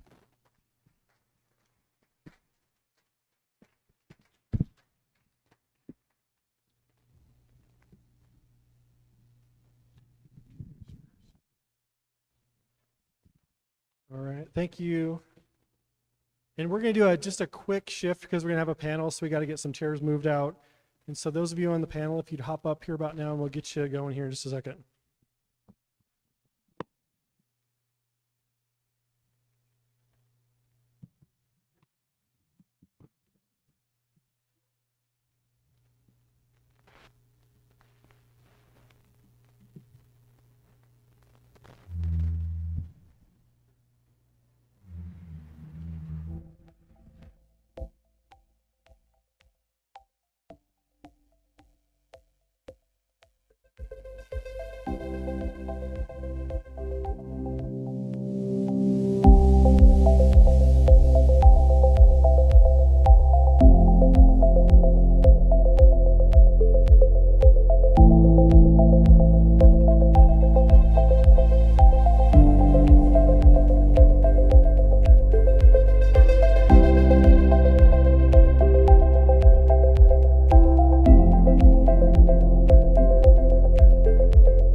next, we have Kathy Fuller, who teaches at Windsor Charter Academy. And then finally, Keith Jones, who is with Adams 12's five-star schools. And with that, I think you're each going to just take about a couple minutes to talk a little bit about yourself and what your story is. And then we'll have some questions if we have time. We should have plenty of time. Kathy. I won the lottery to go first. So I can already tell you guys are going to be a much friendlier, more well-behaved than my P4 class. I see less Stanleys and white Crocs, so that's also helpful for me. My name is Kathy Fuller. I teach 8th grade history at Windsor Charter Academy. We are a core knowledge school, so I actually cover all the 8th grade history standards for the state, as well as the majority of core knowledge standards as well. So it's kind of cool because I get to teach all of that great Western history stuff, but then I get to move to post-war America, and the last thing on my core knowledge curriculum is the presidency of Joseph R. Biden. So we get through a lot in my class. And I thought I would start with a primary source. I always tell the kids we're making primary sources all the time. My primary source is actually a picture of me and my sons, both who have had the pleasure and the curse of having me as their 8th grade history teacher. One of them is in 8th grade now, and the other is a sophomore. And it's also a moment in time because we are dressed for Barbie versus Ken Day during homecoming week. So there's a lot going on. I feel like if I were to give this picture to kids 150 years from now, they'd be like, what are those people doing?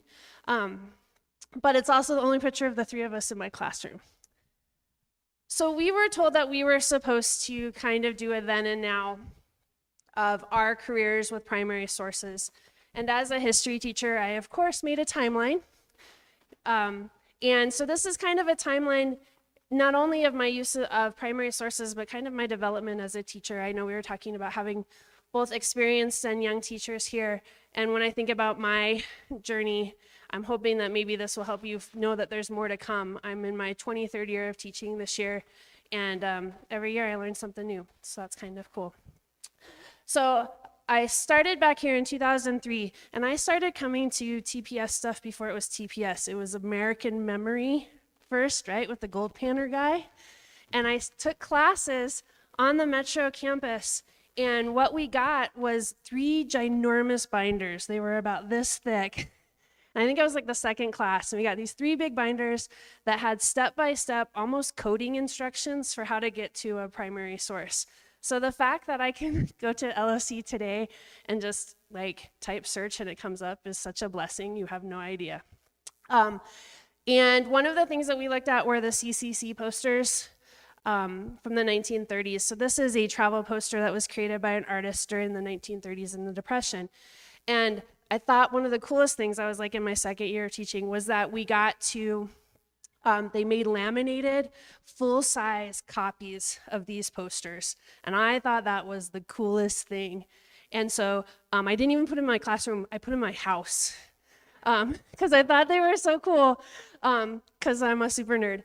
And I still have this, it's in my guest room, and now there are travel posters from a whole bunch of national parks and other places around the world that I've added to it. But these kind of hold a special place in my heart. So this is where I started. And I had students, when we did that, design their own travel poster, just as kind of a fun one-off thing to do. I think I had a sub, and I said, oh, show them these pictures and then have them create their own.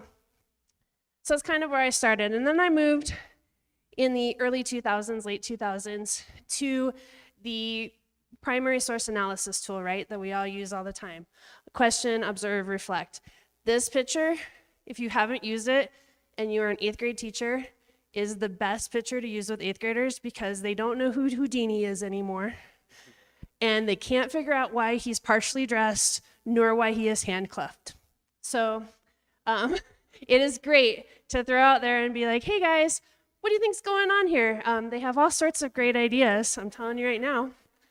Although they might, Dua Lipa has a new song called Houdini, and a kid was singing it, I was like, do you even know who that is? And they were like, no, and I was like, great, let's research. So I used that was kind of my starter beginning of the year activity for a long, long time.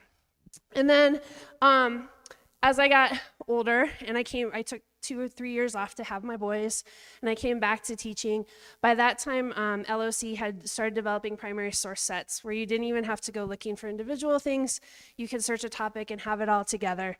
And so one of the first primary source sets that I used was Children in Labor, that have portraits by Lewis Hine and some writings by Jacob Rees. It's a great set of sources. And so I started moving to that kid-driven side of things. I didn't have to have as much control. Kids could take over. And so we started doing things like asking driving questions, putting a source in the middle of a piece of paper and the kids ask all the questions about it, or a mystery source, put it in an envelope and figure out what's going on, and then going from there. So again, as this timeline moves, you'll notice my control of the classroom moves as well. And so when we get to the end, for the last probably 4 or 5 years, since I've been up in Windsor, I was with the Archdiocese of Denver for a long time, I started using the writing of primary sources a lot more, letting kids dive into sources on their own and really figuring things out on their own. So another primary source set that I use all the time is Civil Rights in America. It's amazing. I use it every day in my 1960s civil rights unit. And some of the activities we do today are, I show them those protest signs and I say, what's the problem? And then what solution came out of it? And the kids do a great job figuring that out off of a sign that says, like, I am human, or we need buses, those sorts of things. And we do debate carousels, which if you haven't done a debate carousel, you pose a question like, was Martin Luther King's dream realized? And you pass it around to everybody at the table, and everybody kind of gets to put their own 2 cents in. So when I think about what I'm passionate about besides history, I think about student-driven learning, and LOC has everything you can need to do that. You can put these sources in front of kids, even if it's crazy or if it's very serious, and say, what do you want to do with this? Where do we want to go with this? And that's kind of a beautiful thing. And it makes our days shorter and makes me not as tired when I go home because all of it is there already. Actually, Keith gets to go next, so I'm gonna.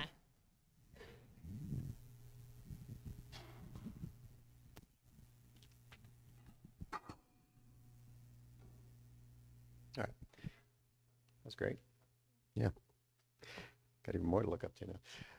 All right, my name is Keith Jones. I teach at Century Middle School in Thornton, Colorado. I've been teaching at Adams 12 now for over 30 years, so I've got a little longer journey to get here.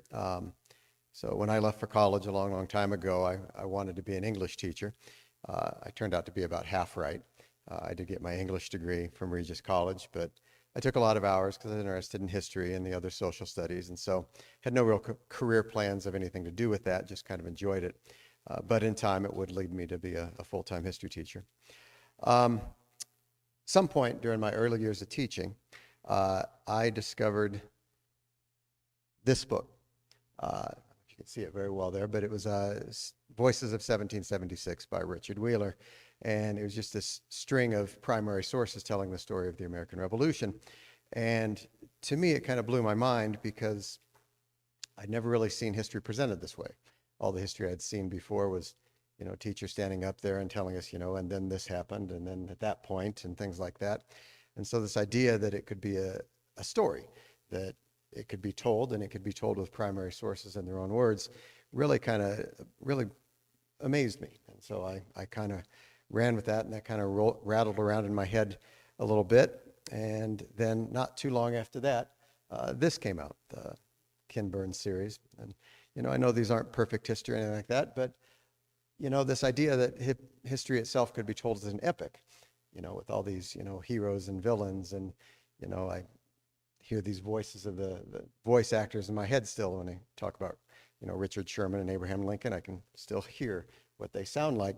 And so, this was pretty amazing, and how they used all the primary sources there too, about all the different things, and the maps and the words, and the photographs, and everything was there. And it was just, again, really neat to me. And again, just kind of rattling around in my head about how I could use this as I started at this point, kind of becoming a history teacher myself.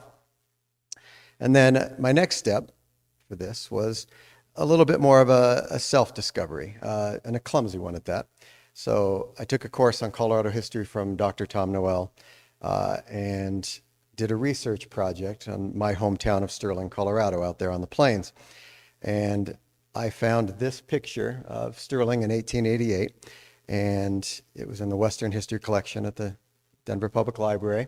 And so just digging around for pictures like this one particularly was interesting to me because the house or the land where the house that I grew up in was just very tantalizingly close. It'd just be off the view there about 2 blocks to the right off the picture. And that water tower this picture is taken from was visible from my house and, still there in the same place when I was living there. So this idea that I could kind of find things myself and explore these resources myself and dig around for them was really good. Now, my project itself didn't turn out to be very good. It was like a bunch of these great resources that I duct taped together into a pretty poor paper, but it was still fun and interesting, and I really enjoyed it. So, and then the next step for me was, and a lot had to do with TPS. It was the Library of Congress collections, the digital collections. And this is one of the first pictures. You can't see it well here at all, but this is the Trossel Farm at Gettysburg. And Gettysburg's a real particular passion for me, along with the whole Civil War, but able to use this with the students in teaching. And this is where I started digging into those questions, the reflections, asking those students, what do they see here in this image? And, what story does this tell? And start connecting it back to stories. And then, importantly, what does the photographer here want you to see? How do they want you to envision what's going on here? And so talking about the bias and the perspectives and points of view from that. And so that really started moving things along and really made it kind of a classroom activity and me really understanding how to do that. And so that leads me to my teaching today, where I've got really every single unit that I do now is just filled with primary sources and doing deep dives into it and things like this and mercantilism that really form almost the first 3 months of what I do with my students, learning about things before the revolution, just able to use this to tell the story of what's going on. And, this fantastic political cartoon about the American Revolution from a British point of view about, driving everything off a cliff, essentially, with the British decisions. And then, of course, the American Progress image by John Gass, which we're getting into right now. Just all these things that tell stories. And so that's kind of what it is. These various ways of songs and pictures and photographs and cartoons and everything that just tell stories. And that's kind of where my teaching is now. I'm telling a story, and I use the primary sources to do that. So I love a good story, and my students do too, and that's where I am. So, all right.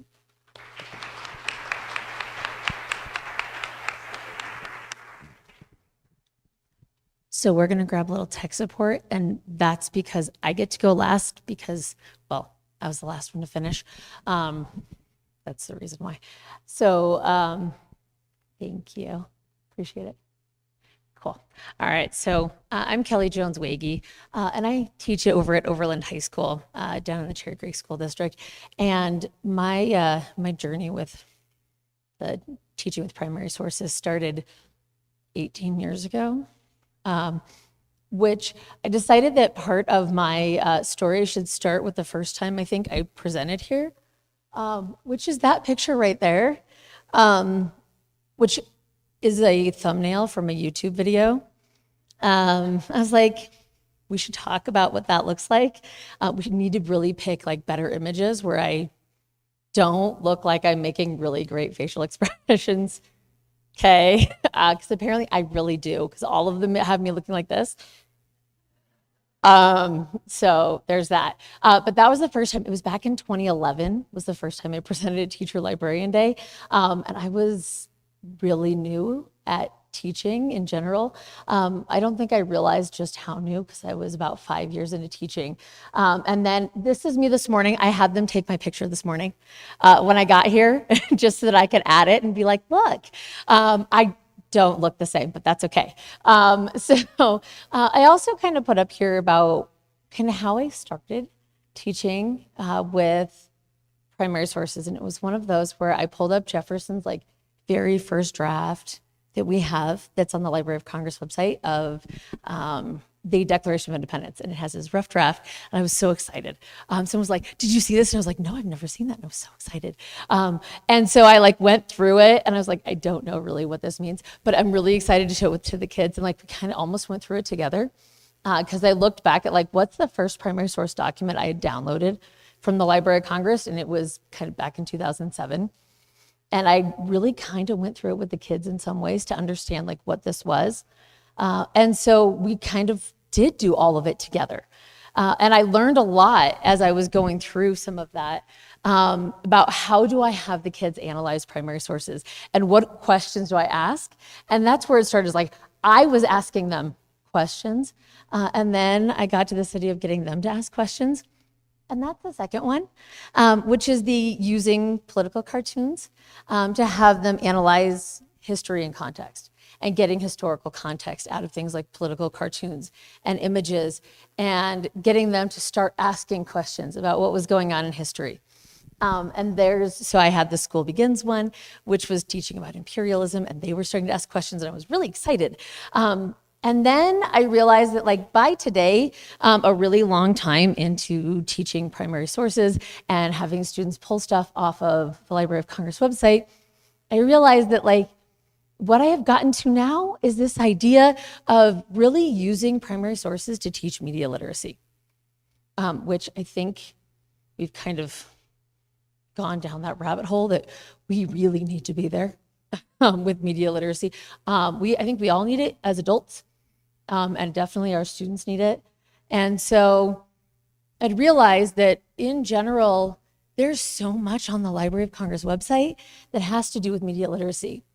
And so I just pulled a thumbnail off of something that actually Matt Makley and I had presented on years ago, having to do with the way that newspapers 100 years ago had covered something and the way that there was bias in newspaper coverage then. And what was the perspective and how were things presented in different newspapers in history?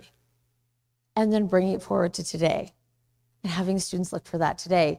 And the idea that when they're looking at things, that that thing isn't new. And actually having students make connections to social studies that matters for them. And making sure that we're including a lot of voices in that conversation. And making sure that they are really looking at, what was the bias? What was the perspective? Those historical documents matter. And making sure that they are really connecting to all of the things that are in history and making sure that they are looking at things that impact what's happening now and that it's not new. And that we're not living in some vacuum in some really weird world today. That those things happened a long time ago too, and that they really do need to realize that they need to understand how these things work, so that they can contribute to what's happening and what's going on in society and make changes to the things that they want to make changes to. And so I realized that like that's the part that primary sources really matter about, so that they can really draw their own conclusions. And so that's kind of my journey through. And that's the part that teaching with primary sources has been where I'm not creating the narrative for them, that they're the ones that are doing that. And that's the part that allows me to talk about really hard things in history. There's a lot of stuff that has happened in American history that is hard. It's hard to talk about things in government. It's hard to talk about things in history. It becomes less hard when the students are the ones that are taking a look at it, and they're the ones that are, and we help to facilitate that for them, but we are not the ones drawing the conclusions they are, and it makes those really uncomfortable, difficult things that are in history a lot easier to teach. And that's the part that I think that like I have figured out as a teacher over a lot longer than sometimes I want to think about, because I realized my seniors were born the year I started teaching, that like that's the part that's important for me. And so hopefully that helps a little bit in like why the primary sources piece is a big deal. So I think I get to turn the mic back over now. Just ever so brief. All right. Now I have the task of asking them some questions, even though they pretty much answered all the questions that I had. But and if anybody out there has a question for these people, keep in mind they're not going to talk too much about it. But these people are like incredibly skilled with what they do, and even just having access to really master teacher level people. And we had the privilege of involving these people in TLDs and workshops and presentations throughout the years. And so it's just a joy. And I know there's a ton of you out there too that we've worked with. And so it's just like a pure joy to see that out here and see this expertise impacting classrooms and careers and all of you out there. So I really appreciate it. One of the questions I had is, you talked a lot about how this work has impacted you, these resources at the Library of Congress and just primary sources in general. If you were to look back or to your own careers and looking forward and giving your advice to yourself to today, or advice to people who are just getting started with primary sources, what would be like one or two, like the big idea that you'd probably pass along to your future, like your past self to your future self? We're hitting on the theme here, or to people who are just starting their journey in teaching and working with primary sources.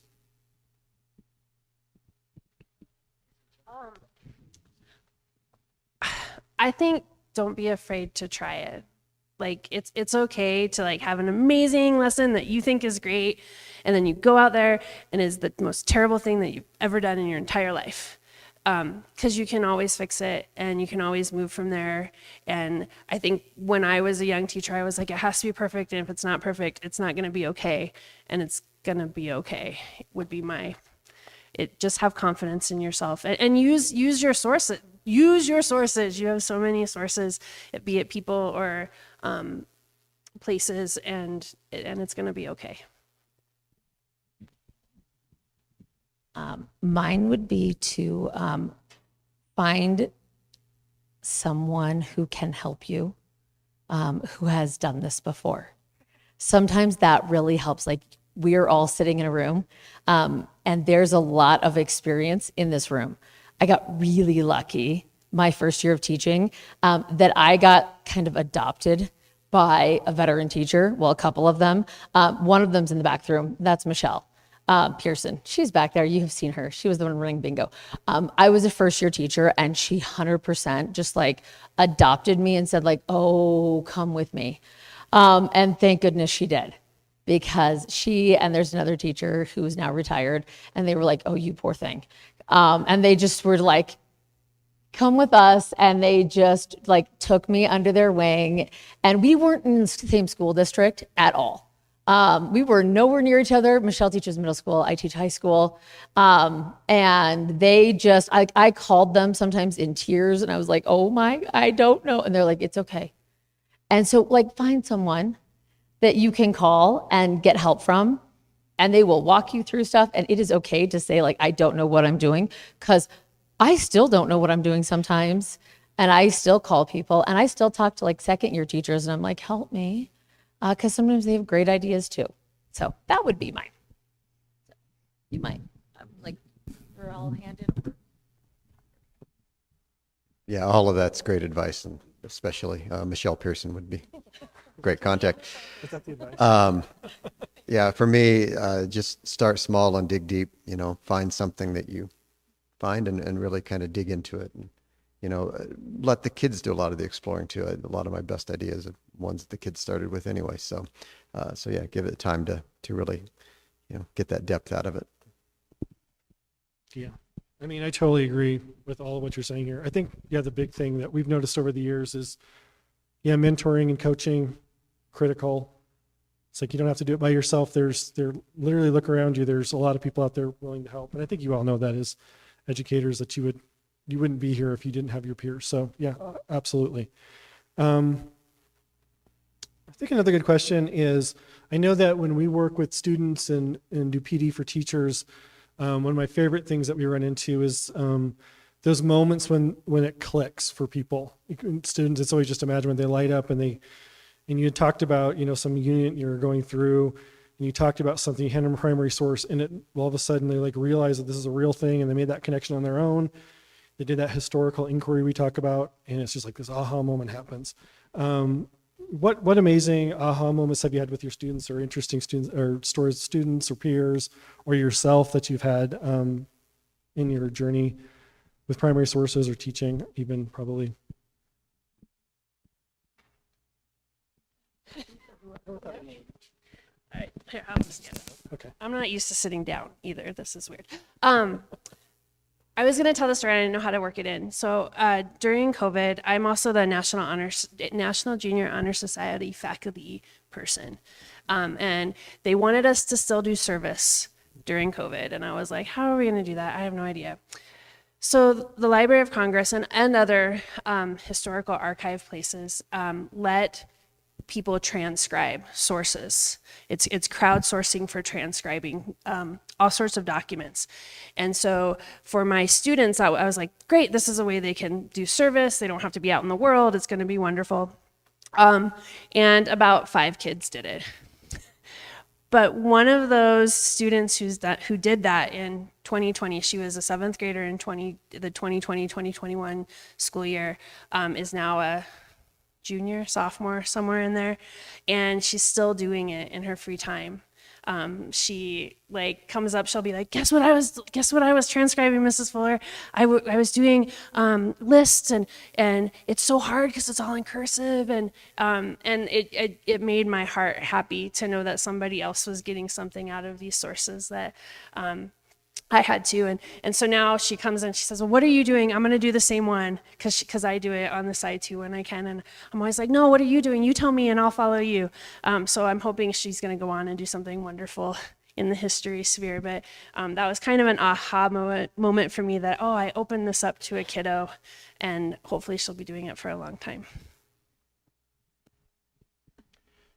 Yeah, it drives everything that we do is those aha moments. But, a couple of the things, just using those sources and doing these things, and then having kids go out into the world and finding those, whether it's a school trip or they're just with their parents or something like that, and actually seeing some of these things, seeing these documents in person, that's always kind of amazing. And then, for all students in the classroom, one of the last ones we did was on the Indian Removal Act, and just having them read the text of that and Jackson's argument for it, and just for them to kind of go, oh, I kind of get the world the way it is, and why people say certain things and how we treat different people. And that's kind of a really good one that's more recent. All right, I had to think really hard. I had 2. One was actually last night. I'll save that one for a second. But the first one is probably actually, originally when I started this, it was one of those where there were sources that my students can find that they found people in history that looked like them, which was really kind of cool. I have a really diverse population at my school, and so that was really nice. But I think that the actual big thing was when my students started finding sources for groups of people who were different. And they started understanding different cultures and things like that they had not really had any kind of understanding of before. I had a student who did a National History Day project one year on Wounded Knee. And she really got into it, which was really cool. And she eventually started doing so much research through it, and they had to separate out primary and secondary sources for it. She wanted to enter into the National History Day competition. And it was an option for him. I said, I'll support you if you want to do it. But you don't have to, but you can. And she's like, yeah, I want to do this. And I was like, great, sounds good. I'm in for it. We'll do it. So she did, and she entered into it. And she had all of her sources, and she created this amazing website. And she got so into it that she wanted to do an interview. And so she had contacted somebody who was part of the historical preservation, and ended up in contact with chief, I want to say it's one of the chiefs that was at Wounded Knee, his granddaughter, and interviewed her, and then got invited up to Pine Ridge over the summer afterwards, I was like, you did what? So she emailed me afterwards and she's like, I have a story for you. And I still have the email. It is pages long of the whole thing of catching a Greyhound bus from Aurora up to Pine Ridge and her like week-long stay and everything she got to do. And I was like, first of all, super cool. Second of all, like, please come tell me the rest of the story. And I realized that like, without all of the research that she did, because it wasn't my topic, it was hers, she got to pick it. She did everything and like eventually literally took a trip up to Pine Ridge to see, because she got invited after this interview and this project. I was like, that's really cool. Also, I don't think anybody, like me just telling them about what happened at Wounded Knee would not have gotten her there. So I thought that was really cool. The other one was actually last night. I got a text message from students who had graduated who said, did you see the RFK Jr. ad during the Super Bowl? Also, will you be talking about it in class? They graduated 3 years ago. And I was like, that's funny. I was like, yes, not till Tuesday because I'm not going to be there tomorrow.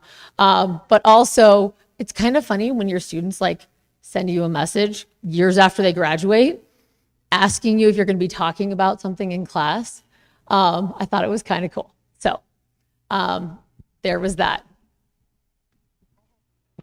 Oh, yeah, something else? No, I had emails about the same thing this morning. Oh, because we're doing yeah. it right now. I always think it's funny. It's just the connections that we are. It's just a teacher thing, right? That you're just constantly making connections. I was just thinking as you're talking about the Pine Ridge Reservation, my mother-in-law, Grandma Joan, she taught up at the nursing college up there for like 30 years, and so yeah, it's very very special that she got to go up there. I think with that, I think I've been with my final question for the day because I can't. Probably my most favorite thing about primary sources, if you really were to put my thumb on it, is I just really love weird, bizarre primary sources. And if you looked at your primary sources we use for bingo and the stickers we have, you might pick up on that a little bit, that everybody in our office really enjoys finding strange things in the Library of Congress collections.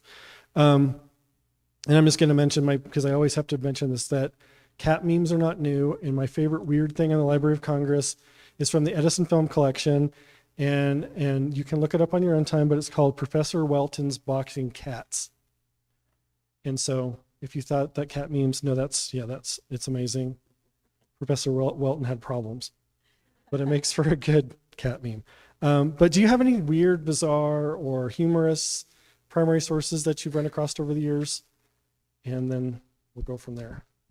I know this is a hard one. If you don't, I can go on and on. So, this is going to be kind of stupid, but the War of 1812, the Johnny Horton song, the Battle of New Orleans. Yeah, I warn my kids that they won't forget it, but yeah, I love using that, and it's a fun thing to use. Yeah.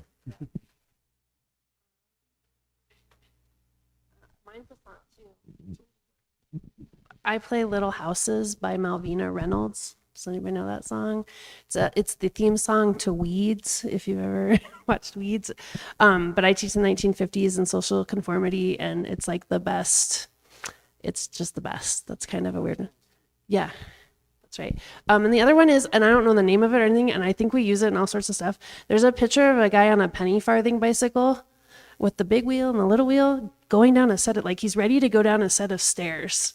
And that's always a good one. And it's kind of like my Harry Houdini of like, what do you think this guy's doing? Is this like the original extreme sports? What's going on? It's kind of a fun one. So if you put penny farthing bicycle into the search, you can find it. All right, I am not as creative. I do not have off the top of my head anything that cool. But now I want to go talk to you guys about all your weird stuff because that sounds more fun. But I am the worst at finding those things. So now I'm going to go pick their brains about it. So I'm going to give Keith the microphone back so we can talk about boxing cats again because that's cool. Okay, and that should do it. So we're going to shift into doing another activity. So please give a round of applause and thank you to our panel here. And then we'll move on to our next thing.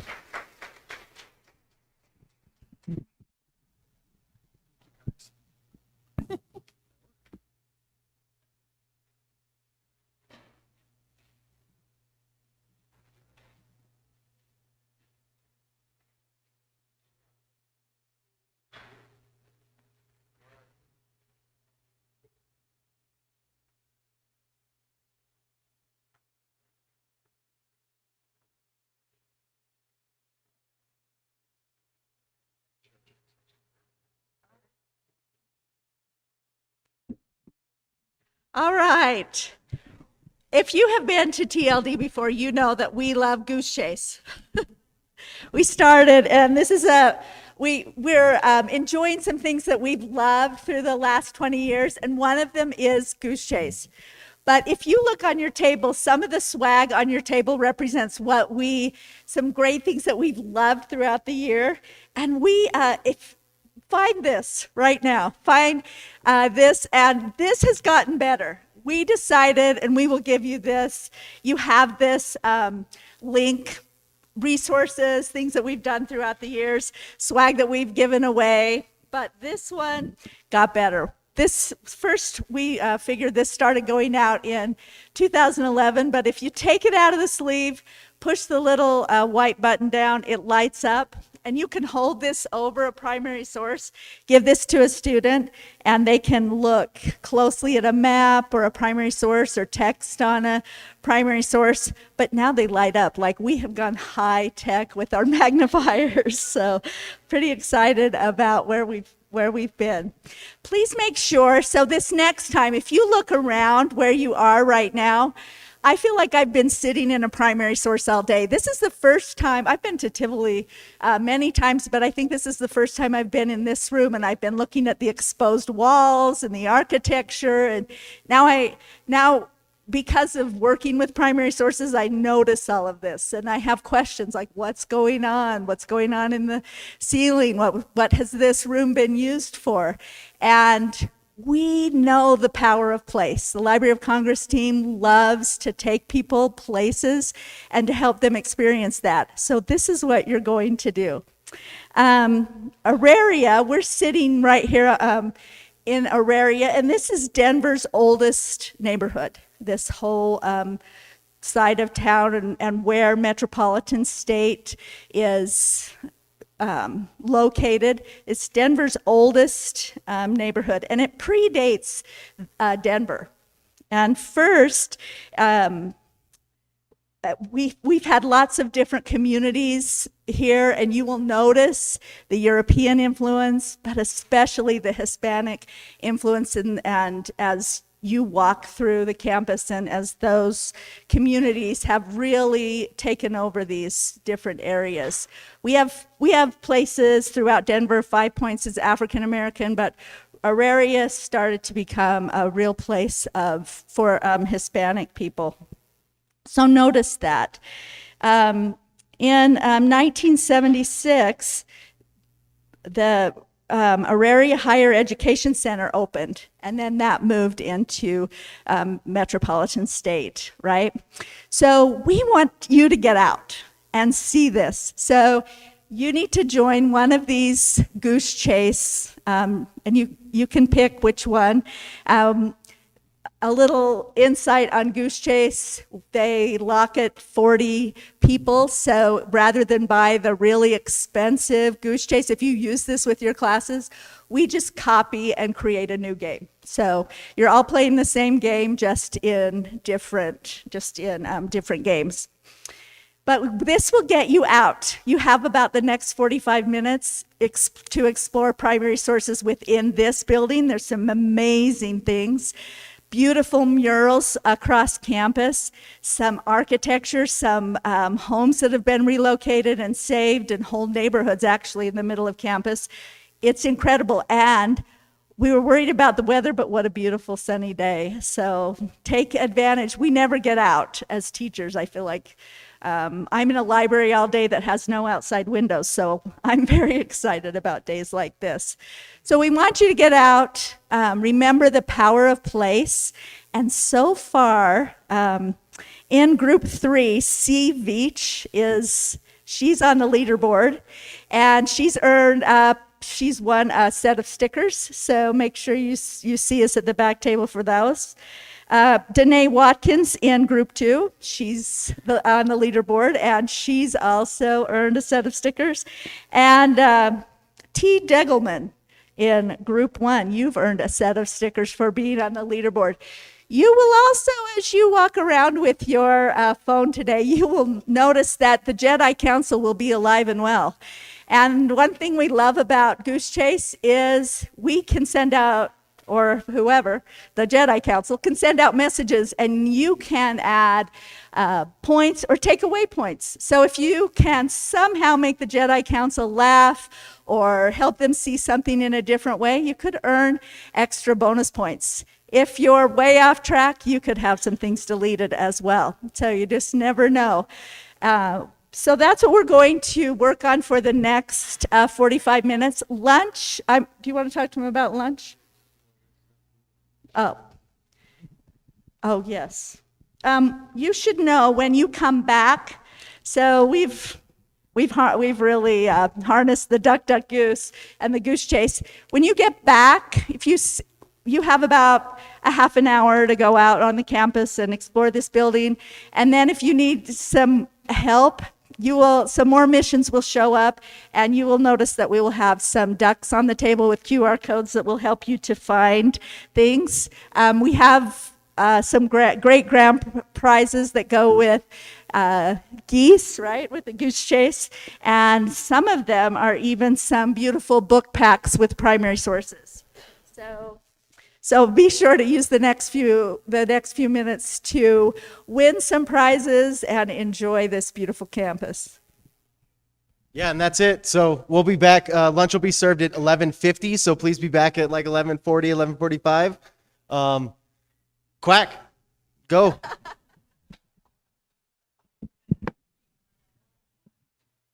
That's true, it is formal. Oh, we've got the ducks and the geese. This stuff we didn't need, right? That's all they...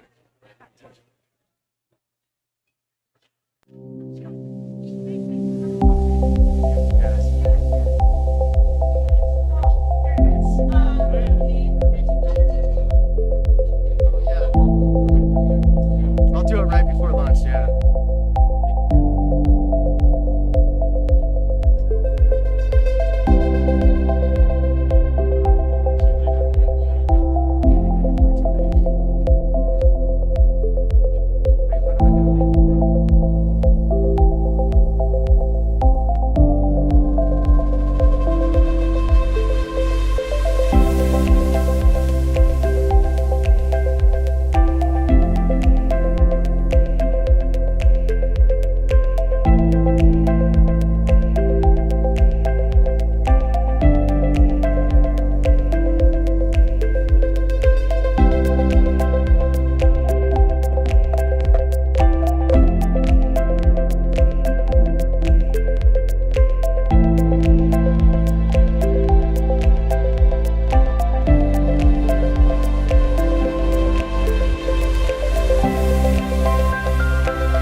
you.